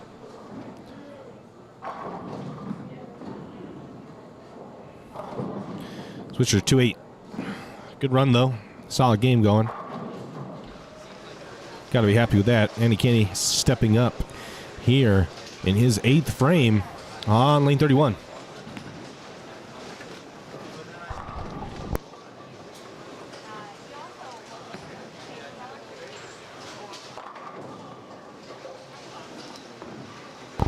See his effort for Andy Kenny. He's moved considerably farther left and flat 10. Well, the ball looked pretty good. Didn't really shape much down lane, though. Not sure the layout. Looks like maybe throwing a reality. Not sure what the layout is on it, but the ball did not want to go through the pins on that ball. Head on over to the extended pair. We're going to have Alf Lopez and Zach Trevino and their efforts here. Ooh, 2-4-10 for Alf on lane 36.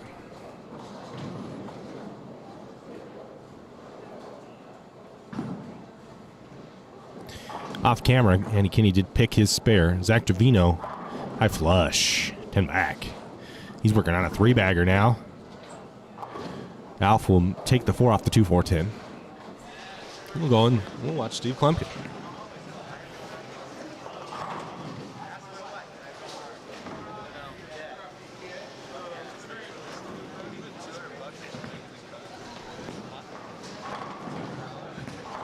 Steve working on a strike. Going spare, 4-bagger spare. Strike in the 7th. Working on in the air in the 8th frame.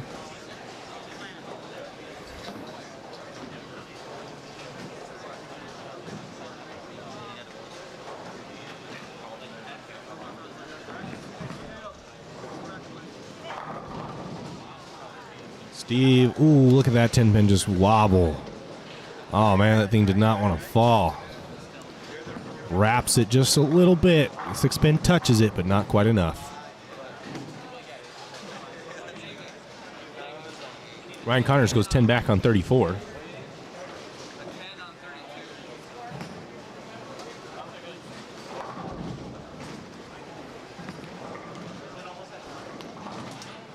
We've been again collecting scores. We have some of the pairs finished. Have a score correction up here as that 10-pin was cleared on 32.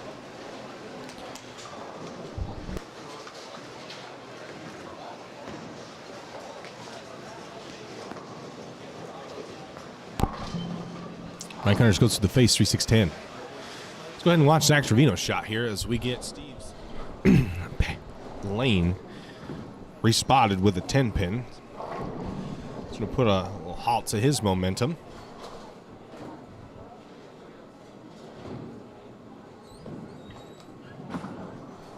We have scores. Alex Hoskins shoots 159.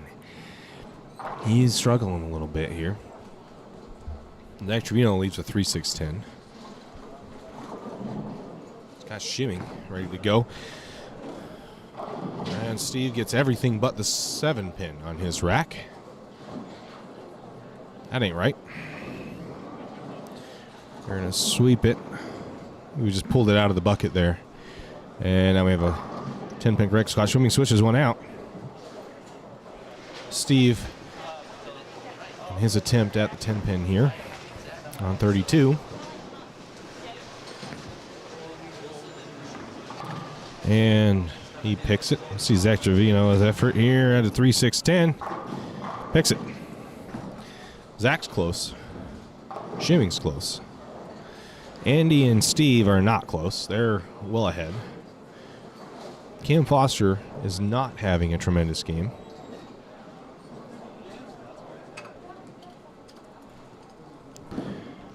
Cam and Clay are not having good games right now.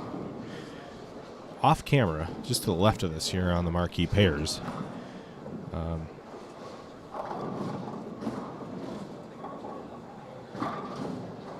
Cam can max at 179. Clay can max at 189.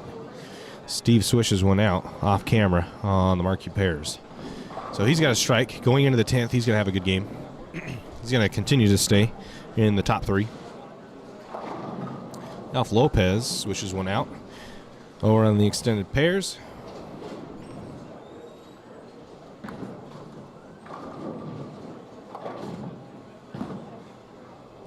Bring you over here. Well, let's wait for Zach to throw a shot. We'll bring you over here and watch Andy Kinney. Clay Reese off camera. 10 back. He needs them all. He's going to have a good second game here. As him and Cam are bottom feeding after that cut. Andy Kinney barely touches the head pin, but gets away with a 2-5. Zach's got the 2-8 standing. Cam Foster strikes out. He does shoot 179.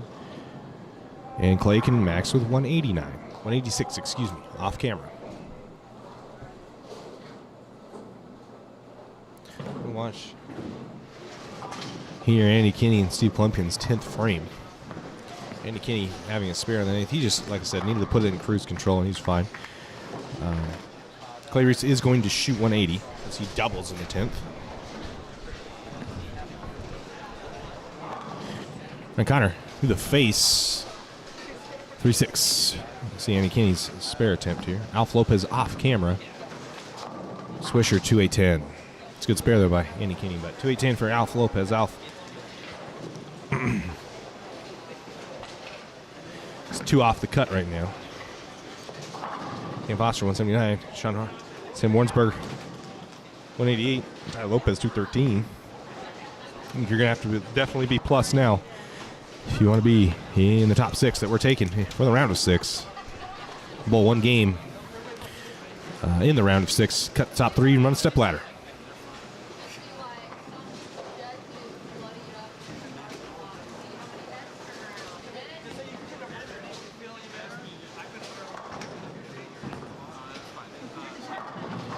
Zach Trevino's got a solid game going on. Everybody on 37, 38 have pretty good games going. He's got shimmy. Has a really good game going. He could jump up the stairs here, jump a few people. Andy Kinney punches in his first ball in the 10th. He's going to have a solid game. Him and Steve have nothing to worry about. They're bowling good. Got good games right now. They have a significant lead going in to this round of 12.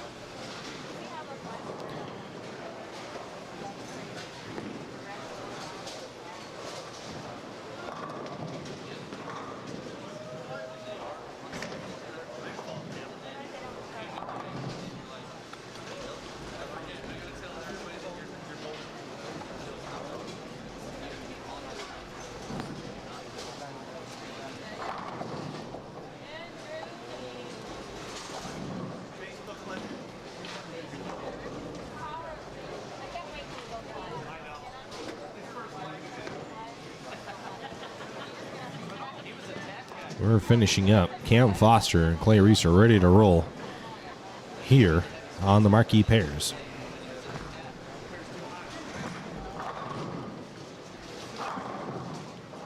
Zach Trevino strikes. Andy Kinney is going to try something on his fill here. He's got 220 right now. 223 can max with a strike here.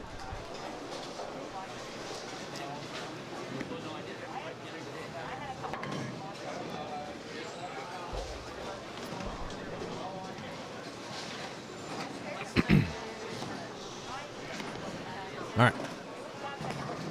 Zach Trevino. That's a double in the 10th. This is his fill. Strike again. Zach has a solid game there. That could bump him up. That could bump Zach up a decent amount.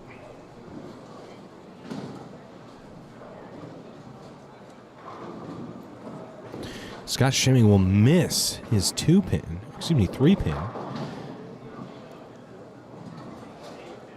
On a solid game. It's going to kind of buzzkill to him.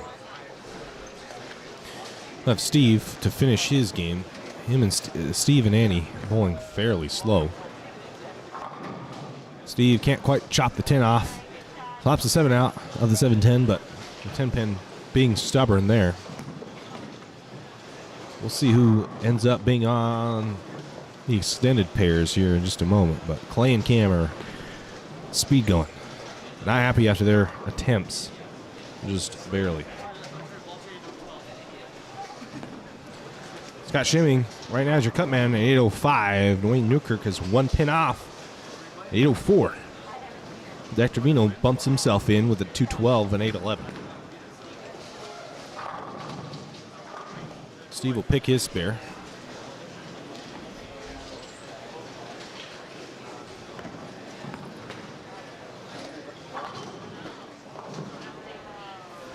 Clay picks his spare in front of us.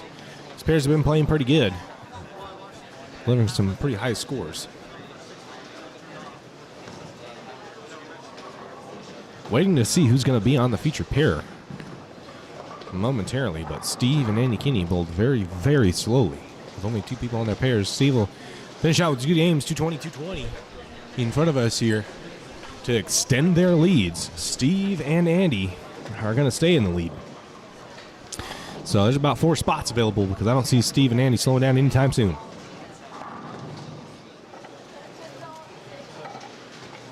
Try to see who's about to come in front of us. The feature pair, we Alex.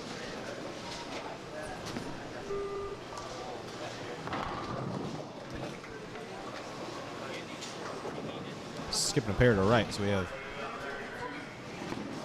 Alex Hoskins in front of us. Man.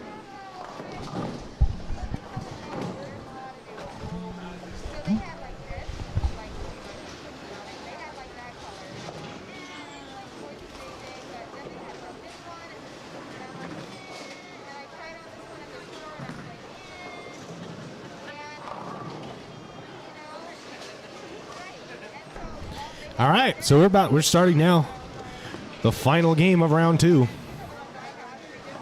Scoring coming up right now. It's looking that 8-11 is going to be the cut. As everybody's in now.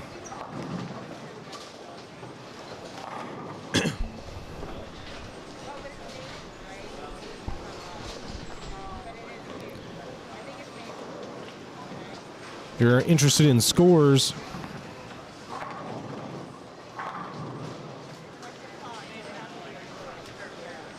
go ahead and look at tournamentbowl.com.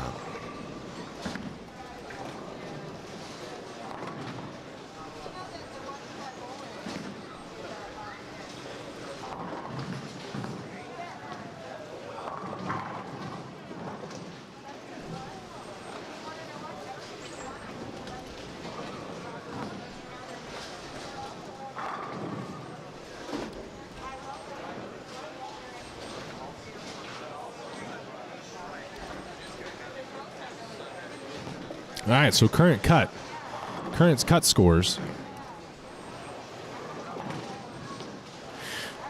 Going into the final game of round 2 is 8-11. 8-11. We have got Scott Shorter and Dwayne Newkirk are 8 and 7 pins, 6 and 7 pins respectively out of the cut. Zach Trevino is your cut man at 8-11. And then Tyler Lopez has a 47-pin lead over Zach Trevino. So we got 3 people, Zach Trevino, Scott Schwimming, and Dane Newkirk, on the bubble. See if they can make it, because after that, Sam Warrensberger is 32 out. Clay Reese is 44 out. Clem Foster's 49 out. Alex Hodson's 59 out. And Alf Lopez is 75 out. So they would need massive games and have some help on the rest of the field to get in. Alex does start with a double. In front of us, Clay and Cam, a bit down there, not having huge games. As Clay picks his 10-pin, but they're going to need much higher games than what they're bowling right now to have any kind of outside chance. So other side, we have Steve and Andy Kinney on 35, 36, 37, 38. Here's Connor. Ryan Connor, 851. There's a 50-pin lead over Zach Trevino. And a 56-pin lead over Scott Schwimming. So he's just got to throw a solid game here. Stay even. He's good to go.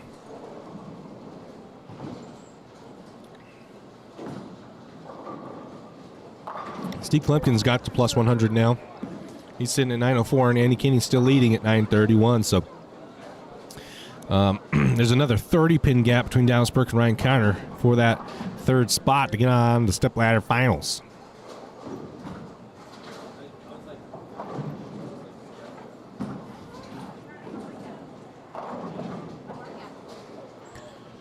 So I'm going to head on over here. It's Hoskins. Not sure who, if anybody in the chat, if any of y'all know who this is, let me know.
Kirsten, if you're still in the chat, I was kind of thinking the same thing last night at the doubles.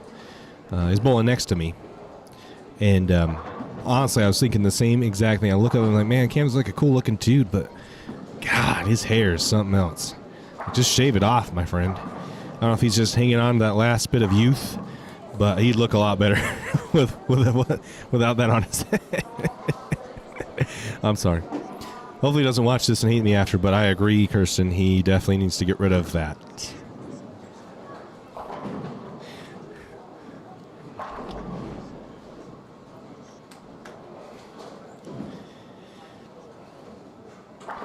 But hey, when you're as good as bowlers, Cam, is you gotta do whatever you want. People are still gonna like you. We've got to see, because Ryan Connor's in. He's bowling a good game. I don't see him having any issue unless he just completely falls on his face, which I don't foresee happening. Scott Schwimming is just off camera here with Zach Trevino. So Zach Trevino and Scott Schwimming are just off camera here. You can kind of see their shots on 29 and 30. That's where they're at. They seem to be having mediocre games, nothing crazy. But Scott is 6 pins, so Zach needs to beat Scott by 6 pins.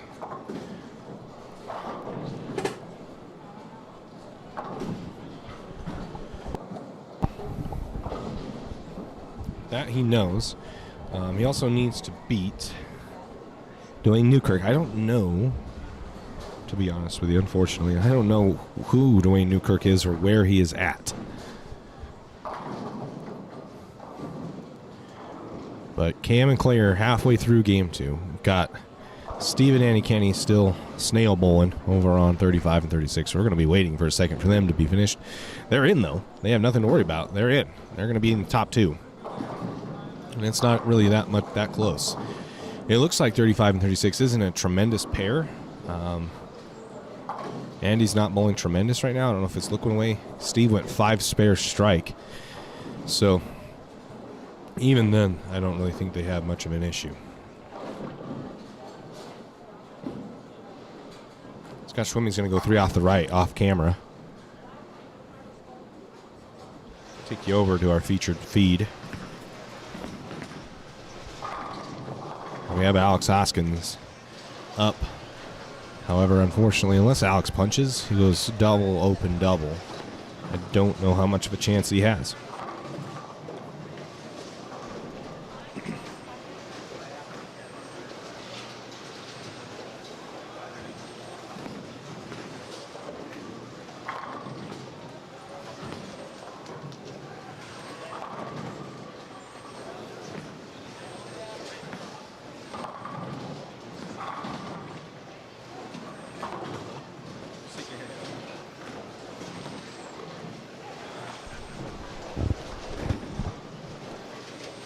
All right. Alex wasting no time. He wants to go home and get in bed. He doesn't want to waste any more time here. Get ready for work tomorrow. Clay Reese up on lane 33. Bucket. Clay Reese, 35.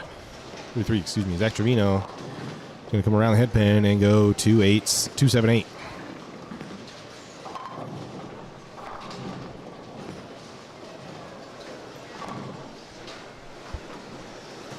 Alex leaving a 4-pin. Not really going to set up. He's going to throw at it. Taking his lumps and moving on. His look just kind of went away. His look has deteriorated. Starting off okay in the first game, but he's just struggled to find a look as the front part has opened up.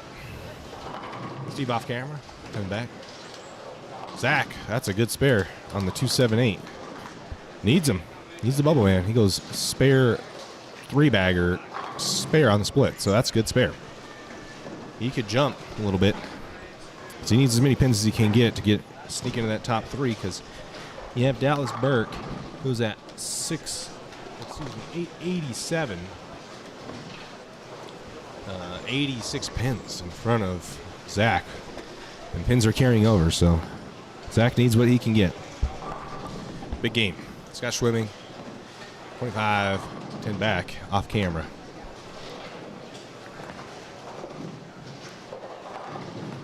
Cam Foster through the face, leaving only the 9-pin, tripping to 3.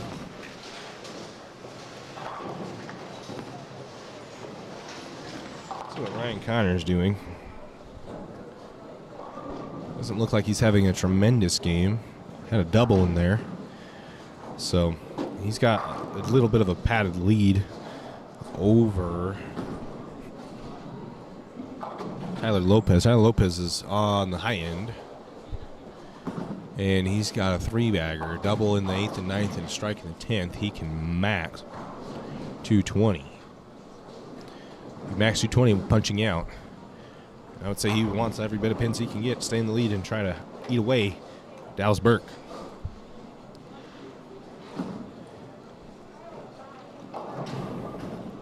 Clay off camera leaves a 410.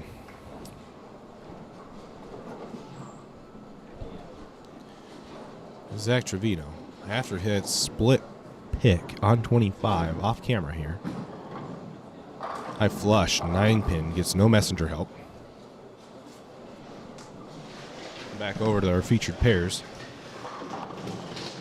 Clay will miss his spare. Split. Alex switches one out.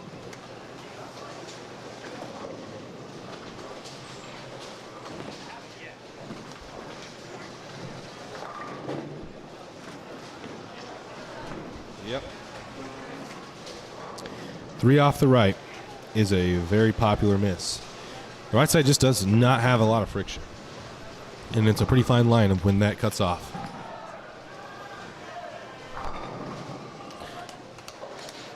Steve off camera, 10 back again. 10 back here in front of us on the featured pair. He's got a double going into the 10th, and he can shoot 220.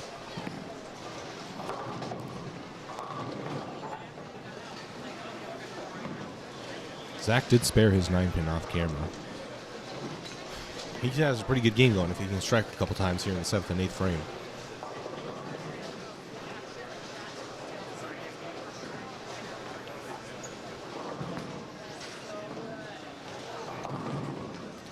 Zach just went into the paddock and grabbed an idle synergy, so he's going to throw that here. It's like, I think he was throwing an RSTX1. Looks like a little early.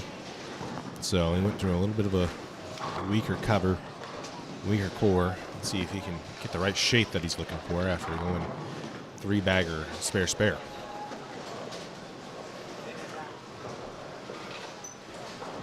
All right, Clay is finishing up his game. He's going to shoot max 170. Cam can also shoot 170 if he punches. Both games, unfortunately, are not going to be enough. Steve Klumpkin off camera is going to pick another split. Steve goes 5 spare, 3-bagger, 4-bagger. 5 spare, 4-bagger, 5 spare. Steve coming at Andy Kinney to take the lead in the number 1 spot. Going into the round of 6, which will begin next game. Ooh, that's an open. In the 10th frame, he's only going to shoot 180. We went from 220 possibility to 2-team possibility here on lane 31 to 180. Pretty pin open right there for him. Alex Hoskins, lead a 10-pin. Unfortunately, his score is not really going to matter. Cam Foster on lane 34 and back.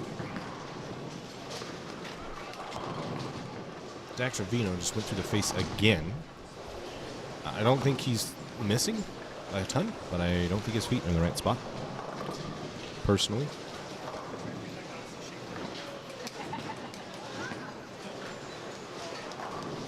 So, as we finish up here in front of us, Alex picks his spare, makes his lump, shoots 2-0. Not going to be enough.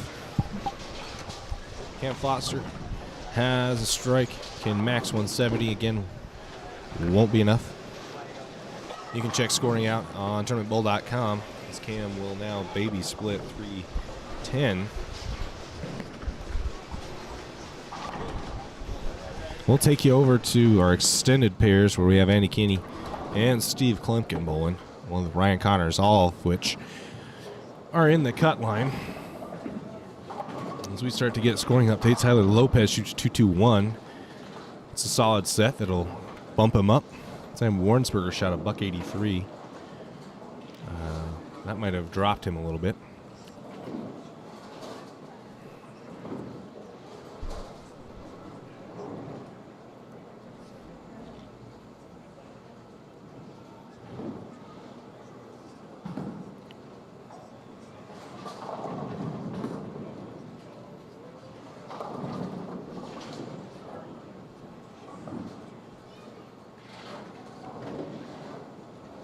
Ryan Connor on lane 37. Working on a spare. Oh, wow. That's a terrible break. That was very good ball. And he will 8-pin. That is unfortunate.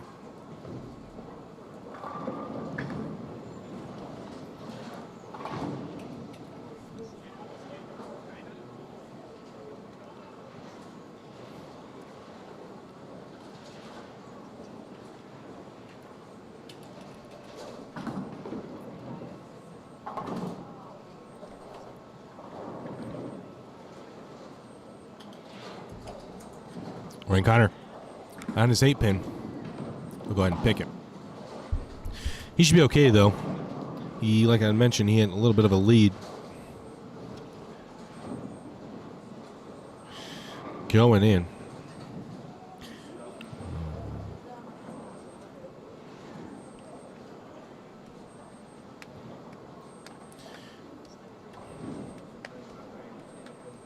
think plus 50, plus 60 is probably going to be the cut. I think Tyler Lopez is probably going to be your 4 or 5 spot.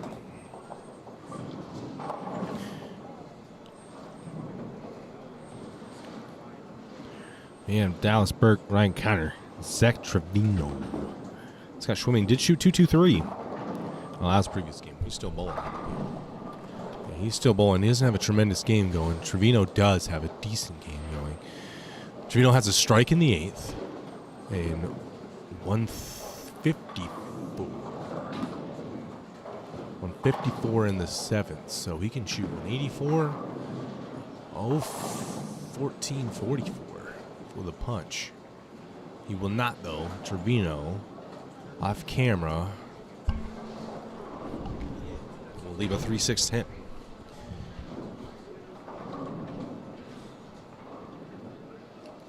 So you can shoot 24-34, I believe. The score's a little blurry, unfortunately. So it's 24-34 for Trevino. Scott Schwimming, 4 pins.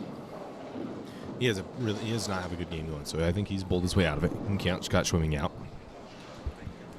Trevino, this is a big spare for him. 3-6-10, not a gimme. It's a good spare. That is a really good spare for Zach Trevino. Zach Trevino can shoot 224 with a punch out in the 10th, and that will eat away at a little bit of a lead here and safely get him in the round of 6, where he only has 1 game to make him up, though. As we know, Andy Kinney and Steve Klumpkin are probably going to be in the Stepladder unless there's a complete meltdown. Andy Kinney is not having a good game. He has 1 strike over on 35 and 36. I think Steve is probably going to take over that lead. Steve will most likely take over there.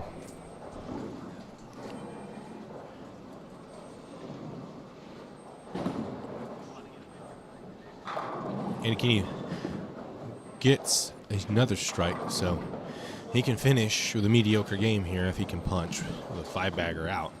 Zach Trevino, again, leads a 3-6-10. So he has 198. Needs a spare to do 1, and then, depending on what his fill is, can shoot 211.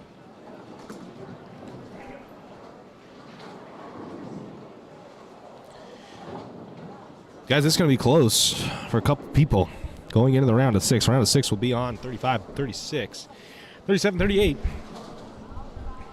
The Stepladder will be right here in front of us on our featured pairs.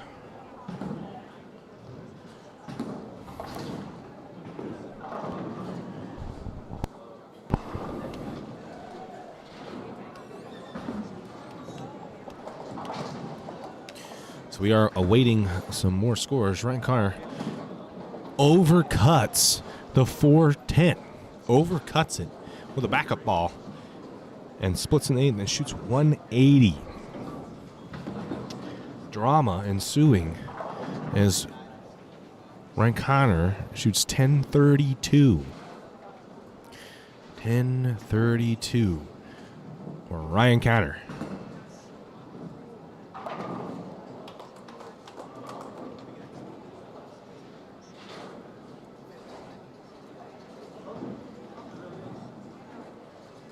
Yeah, we miss you, Josh. Congratulations. But we're missing you. Wishing you were here so you could win another tournament. Lots of competition. Lots of competition. Unfortunately, Steve and Andy are just snail bowling. They're almost done, at least. Steve's in his 9th frame. Guys, I think this is as good a time as any to go ahead and thank the sponsors of the stream. If you guys could support them, man, it would mean the world to me and to them to let them know that their investment is worth it. Now, Strike Zone Pro Shop, owned and operated by Dale Williams inside of Davis Lanes. For any bowling needs in northern Utah, go see Dale. He'll hook you up. He's a VIP pro shop with Storm Bowling products. So the only information you're getting is accurate and correct. Delton Sports Center in West Valley City, Utah is a huge proponent of our streams here in the Storm Northwest Tour, hosting usual acts and being extremely flexible with any tournaments, leagues, and open play. If you guys need practice, go on over there. It's super clean, and they take care of their bowling center. Zach, Trevor, and Trent, thank you so much for your contributions and support of the live streams. Bowling Solutions Pro Shop, also located right here in Westie's Garden Lanes.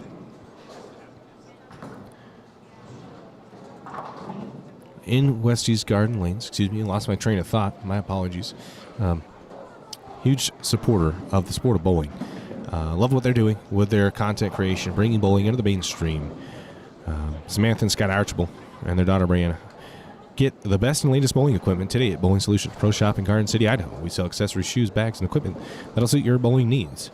Our store offers everything you'll need in your game and more. Learn the basics or enhance your bowling skills with our bowling lessons and coaching. Scott Archibald is an accomplished bowler himself, so you know what he's teaching you is going to be right. He has 3 PBA 300 games, 4 Storm Northwest Tour titles, and 1 PBA regional title. So you know Scott knows what he is talking about.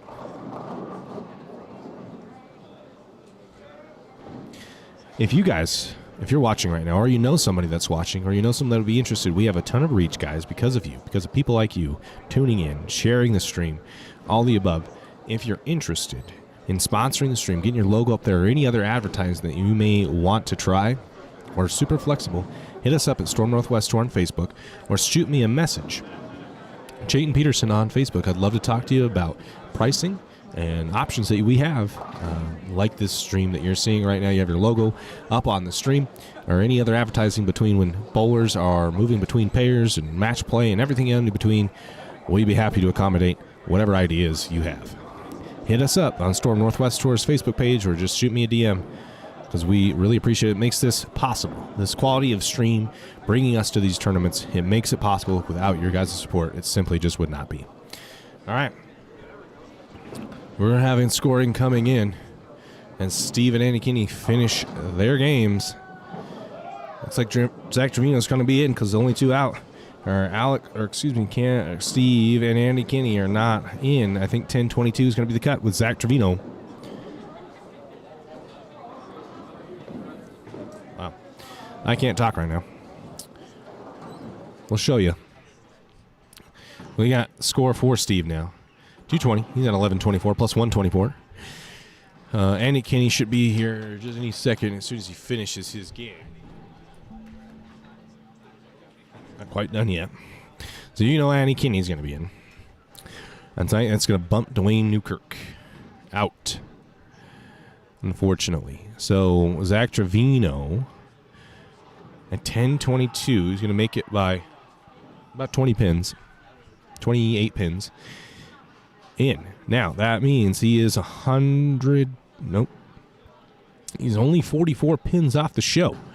So 44 pins off the show. 34 pins off the show for Ryan Canner. And Dallas Burke is on the show right now by 34. And you only. And Tyler Lopez. Oh, excuse me. So we're incorrect. 37 pins.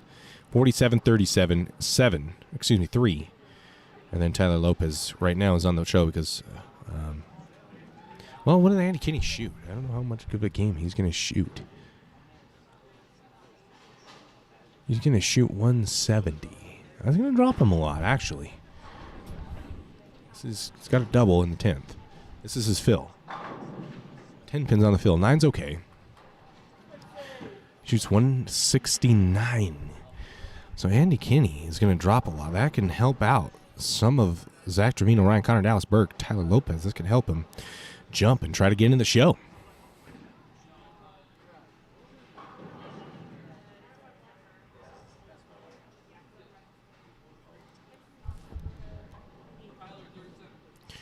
We're waiting on official word. It is official. Okay. 1,100 plus 100, Andy Kinney. We're cutting to 3. After one game, we're going to bowl one game down on the extended pairs, and we are going to go cut to 3 for the Stepladder final. Currently in the show, Steve Klempian. I don't think he's going to move. Andy Kinney is up 31 pins over Tyler Lopez. And then there's a tight pack between Tyler Lopez and Dallas Burke, 3 pins. And then it's achievable, although it's not. It's 47 pins for Zach Trevino and Tyler Lopez to get on the show. It is possible with a solid game here. We know that on the high end, scores haven't been super high. Steve's the only person I've seen actually score well. But we're about to start. Over on the extended pairs, it's going to be uninterrupted. We're not going to be coming off of it. Enough to transition, so you're going to want to plan it here because we only have a couple more games before we crown a champion here at Border Wars 19. going to take a quick break, and once we start bowling, you'll hear the call right here live on the Storm Northwest Tour Facebook page. If you guys want the HD stream, head over to YouTube, search Shane Peterson. It's on the link. I've posted the link onto our Facebook, onto my Facebook. If you want the HD stream, YouTube and Twitch, 1080p, 60 frames. I'll be right back.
Round number 3 for the finals. Coming at you live, Steve Klumpkin starts off his game 10 back in the round of 6.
Okay, we're on our way. 2 frames in. Tyler Lopez goes double, or excuse me, strike, and then leaves a 10 pin, flat 10. Steve will 4 pin. We're taking 3. We are taking 3.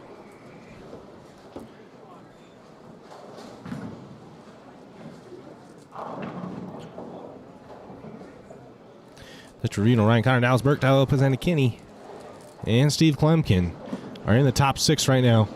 Pins have been carrying over, so right now your cut is 1069. Tyler Lopez at 1069. He's only 3 ahead of Dallas Burke, so there's a tight race there. That Trevino and Ryan Connor need pretty solid games to go ahead and beat out Tyler and Dallas. Andy Kinney and Steve Klumpkin have a sizable lead, Steve especially. So Steve's bowling for what seed he wants to be in the stepladder. Of course, it's Steve Klumpkin. So that makes pretty good sense that he's in the final.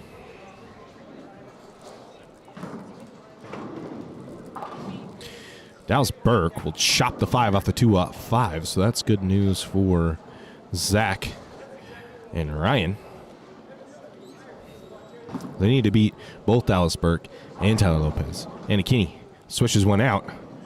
He starts off with the 3-bagger. Bowling to try to get into the number 1 seed. Zach Trevino up here on lane 36.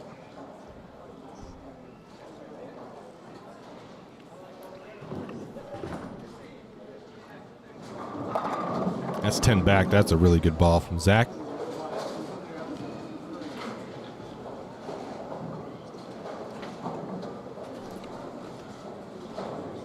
All right, Steve. Up here on lane 37. With a phase, kicks the 10 off the 310. Makes that spare much easier. And Dallas Burke over on lane 35. And Tyler Lopez in front of us on 38. Ball looks pretty good from Tyler.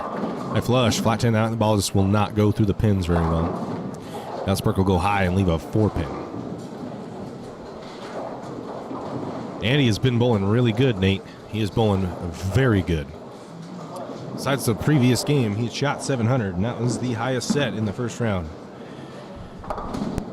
Steve will clean up his 3-pin.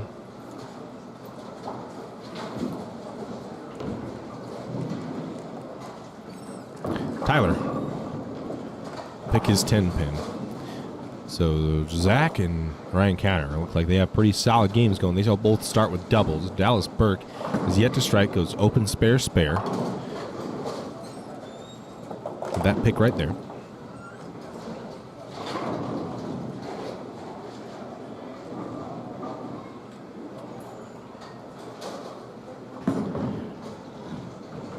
Then back for Ryan Connor. Ryan Connor and Zach Trevino are in a shootout.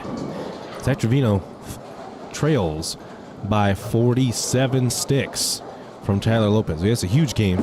Ryan Connor is 37 sticks down. They have to have huge games to jump Tyler, and Tyler's staying clean, staying out of trouble.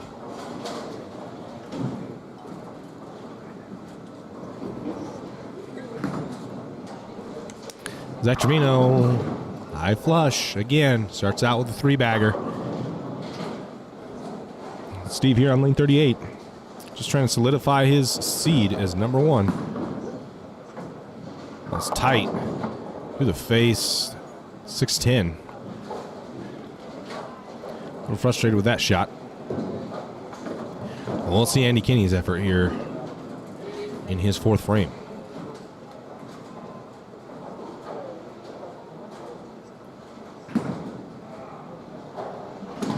Andy Kinney will miss the 10-pin after going 3-bagger. So, I mean, it could be worse. He's not a solid game still, so no need to fry out or anything. Just stay in the moment. He's fine. Dallas Burke, lane 36. High flush. 10 back.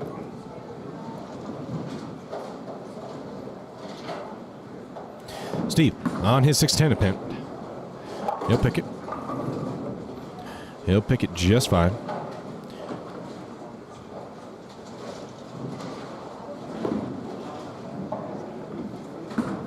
Tyler Lopez in front of us here on lane 37. We'll go Brooklyn and carry it. Definitely not what Zach and Ryan want to see, as they need him to run back towards them. Ryan, lane 35. Swishing, yes. So Zach and Ryan are perfect through 4 for Ryan, 3 for Zach. They've got big games going. If they can carry these out, it's going to be a shootout. And we're going to have a separation of probably like 1 or 2 pins at the bottom for the 3rd spot. Wrap 10 for Andy Kinney. That's a good ball. All right, Zach Trevino has to feel the pressure, has to know the situation, and has to know that he and Ryan are very close, and he can't really give up any spots. So he needs everything he can get. That's through the face, trips the 7 out. Leaves only the 6-10, so spareable.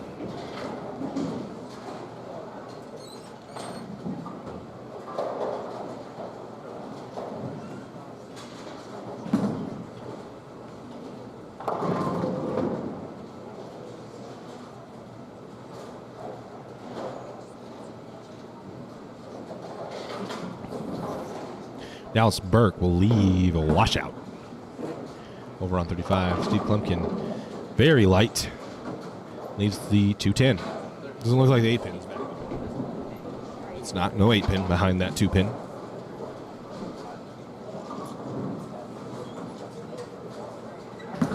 That Trevino at his 610. He'll go ahead and pick it. That's a good spare. Needs him. He can't open at this point, knowing that Ryan Counter is front four right now. Four bagger.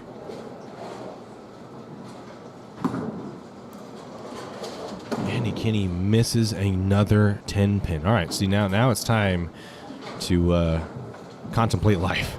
It's time to set your focus back because I don't think you're off the show, but you could definitely drop to Tyler if he continues to stay clean.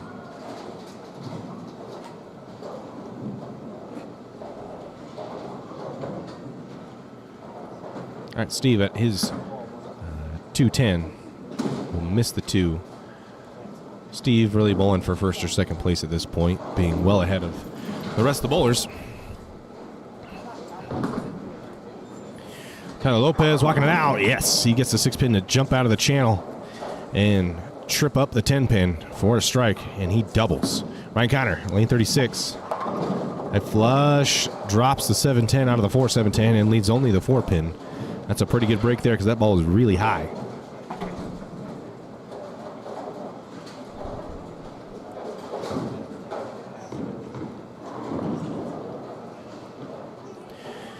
Zach Trevino on lane 35 will probably go after here on Andy Kinney's attempt on 37. Andy Kinney through the face, 610. Zach Trevino last night in the doubles side event. We're bowling the Baker doubles game. He strikes in the first frame of the 10th. His partner strikes in the 11th frame, and then on the fill, Zach, not trying to, takes the 10 pin straight off the rack and gets a 1 on the fill.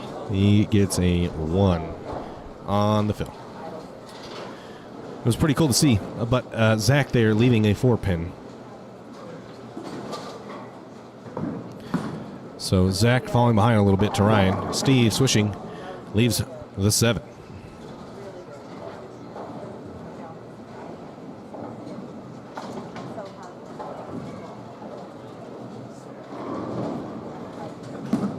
Zach, that's 4 pin. He'll pick it. He has to know. He's got to feel the pressure mounting that he is losing ground to Ryan right now. He goes 4 baggers spare into the 6th frame. And Andy misses another spare. Andy misses another makeable. He's really got to get it going on. This is not good for your confidence going into a stepladder final. Dallas Burke will leave only the 2 pin. Dallas needs to throw a decent game here and beat Tyler. And Tyler's throwing a pretty good game. He goes strike 2, spare, double. Try to keep himself on the show. I think it's at this point kind of between him and Ryan, because Dallas Burke does not have a good game going. Ooh, good break there for Tyler. Leaving the 3-6-10, but the messenger takes out the 6-10.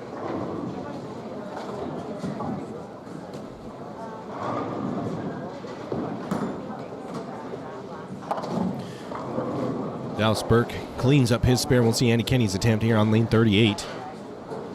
Andy Kinney missing the last 3 spares, missing a 10 pin, missing another 10 pin, and missing the 6-10. Cuts that one off a little bit, but hey, I flush. That looked left to me, but he knows what he's doing. Ryan Connor packs 10 again. He's on a roll, and I feel Tyler's got to know what's going on and realize that Ryan's coming. Ryan Connor needs to beat Tyler Lopez by 37 pins for a tie. 37 pins for a tie. Ryan Connor, I believe he has 129 in the 5th frame. So he's got a good game going. And Tyler Lopez is staying clean, but at this point it's close. Zach Trevino leaves the 2-8. The 8 falls forward, but doesn't quite clip the 2 enough to drop it. So 2 pin for him. I think at this point, Zach is lost simply too much ground. He's behind like 30 pins to Ryan Counter, and was already down 30 pins to him. Excuse me, 10 to Ryan. Steve doing Steve things. Cruise controlling. High flush. Walking it out. Bang.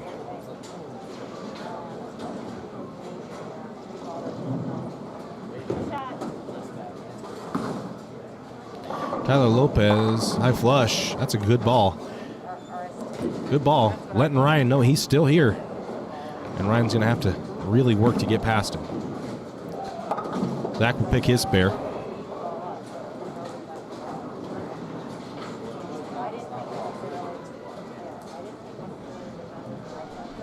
Welcome all. If you're here, go ahead and share the video for me. I'd really appreciate it. I see we've got a little boost in some viewers, so if you're here, go ahead and do that. Stay tuned because we're going to have the Stepladder immediately following this game that's almost over. Danny Kinney goes to the face in 610s again. We also have the HD stream on YouTube, so if you're interested and you want to watch this stream in HD, 1080p, head on over to YouTube because that's where it'll be.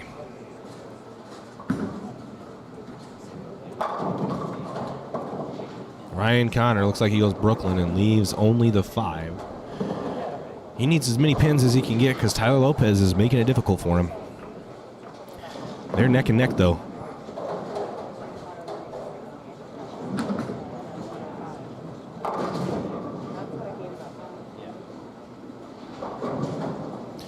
Steve, lane 38. Working on a strike. High flush, wrap 10, messenger. Yes, bang! Steve, one of the slower messengers you're going to see. It's just enough. That's an SK carry if I've ever seen it.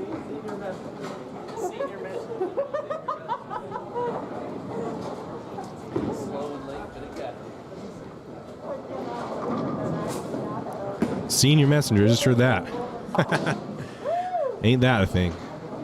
Andy Kinney finally gets a mark. Finally gets a spare, so that's going to get some confidence.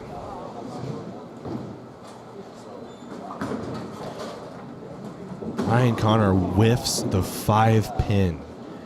Oh no, Ryan Connor. That pretty much nails a coffin because I think he was only up 20 on Tyler, and that deteriorates his lead. Tyler gets a really good break and leaves only the 6 pin. Dropping the rest of the big 4.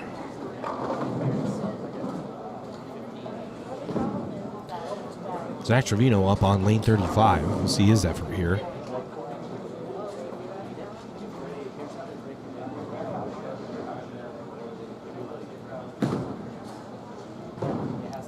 Cuts it off. Goes Brooklyn. Trips the 610 out. I think at this point, Zach's out. Dallas Burke is out. Andy is in. Steve is in. And now it's just between Tyler Lopez and Ryan Connor. Flat 10. Dang it. Andy's just having so much trouble getting the 10 pin out.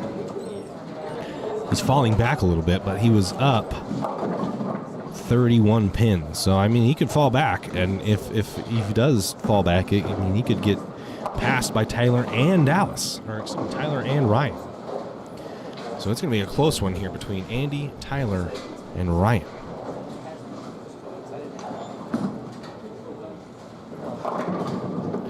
Ryan 2/8. And his amount of chances are quickly dwindling. All right, it's 2 marks. That's 2 marks for Andy. Got his feet back under him. Caught a little bit of the yips there on his spares, and then right back into it he is. So, got to build some confidence going into the final game. I think he's going to be okay. He can max at 190, and I think that's all right. That would make Tyler shoot 230 to jump him. 220 to jump. Well, he might shoot 220. Steve flat 10s. Wrap 10s, I didn't quite see. He's just 10 pin. I'll see you here on the replay. Wrap 10s. Wrap 10s. Don't give him enough credit. He wrapped 10. And Ryan Connor, 2/8. Picks the 2/8. Ooh, mixing. Leaves the 2-4-5 for Tyler. I think that's going to seal that. I don't think he can now jump Andy Kinney. Ryan has an opportunity if Tyler doesn't pick this. Tyler needs to pick it.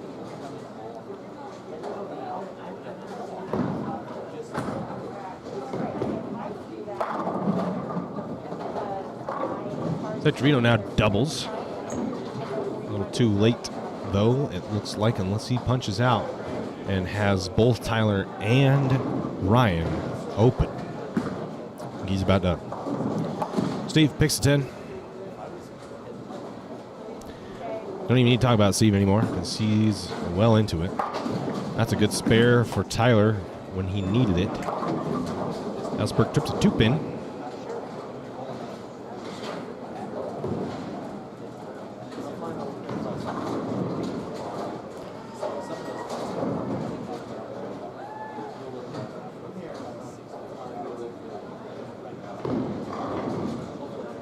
So our game's come to a close here in the round of 3. I'm going to take a break immediately following to set up our feed on the championship pairs. Ooh, that's a really good ball. Blower 7-pin for Ryan when he needs it. He needed it.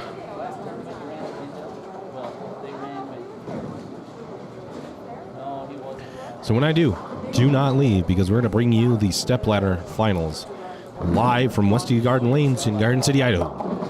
Uh-oh. So Andy is going to open in the 10th. He is not going to shoot 190. He's going to shoot like 170. Color's a bit distorted there. Ryan Connor will spare.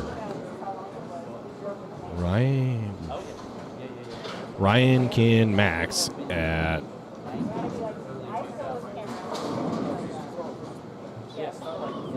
Ryan can shoot 226. Ryan can shoot 226.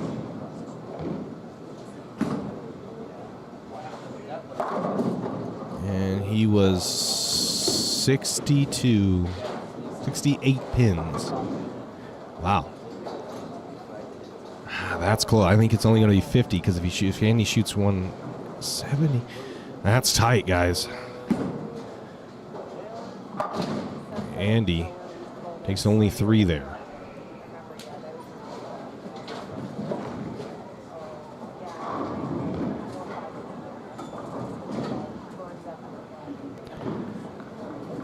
So now, Andy shoots 167. Andy shoots 167. Oof.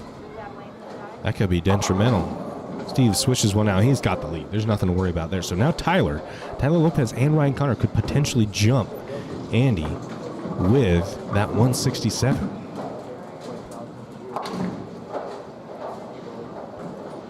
.167. We know Ryan Connor can shoot 226. That spare in the night.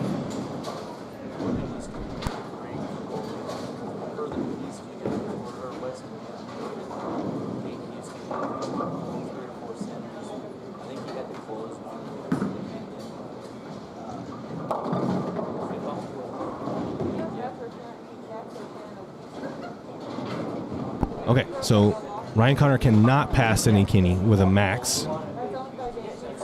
He cannot. I'm unable to see Tyler Lopez's score with the white that's on it. Steve goes through the face, 3-6. So Andy Kinney, I think, is locked in because he cannot be beat by Ryan Connor. Ryan Connor is going to miss it if he punches by about 7 pins. Or 5 pins. It's going to be close. 5 pins is what he would miss if he punches out. And Lopez will strike 8 count.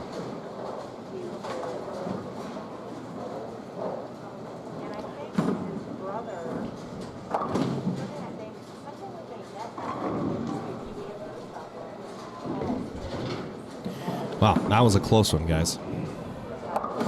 Steve will take his lumps, pick his spare, and shoot 2-0. Ryan Connor left the 2-8. Will spare it, and he is out. 192 for Tyler Lopez. So, yeah, your top 3. Steve Flumpkin, Andy Kinney, and Tyler Lopez.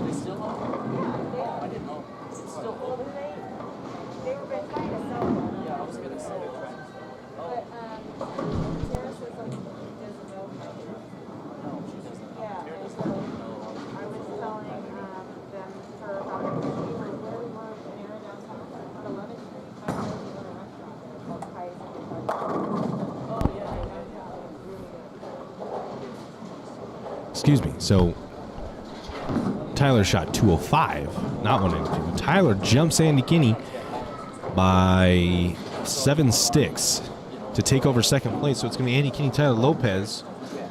And that was really just a seeding match because they were going to bowl each other pretty much anyway. Steve had a commanding lead. Shoots 192 in the final game. So your three-man stepladder is going to be Andy Kinney versus Tyler Lopez, and then Steve Klemkin versus the winner of that match. So I'm going to take a quick break. I'm going to go ahead and set the scene up for this stepladder final. Don't go away. We'll be right back.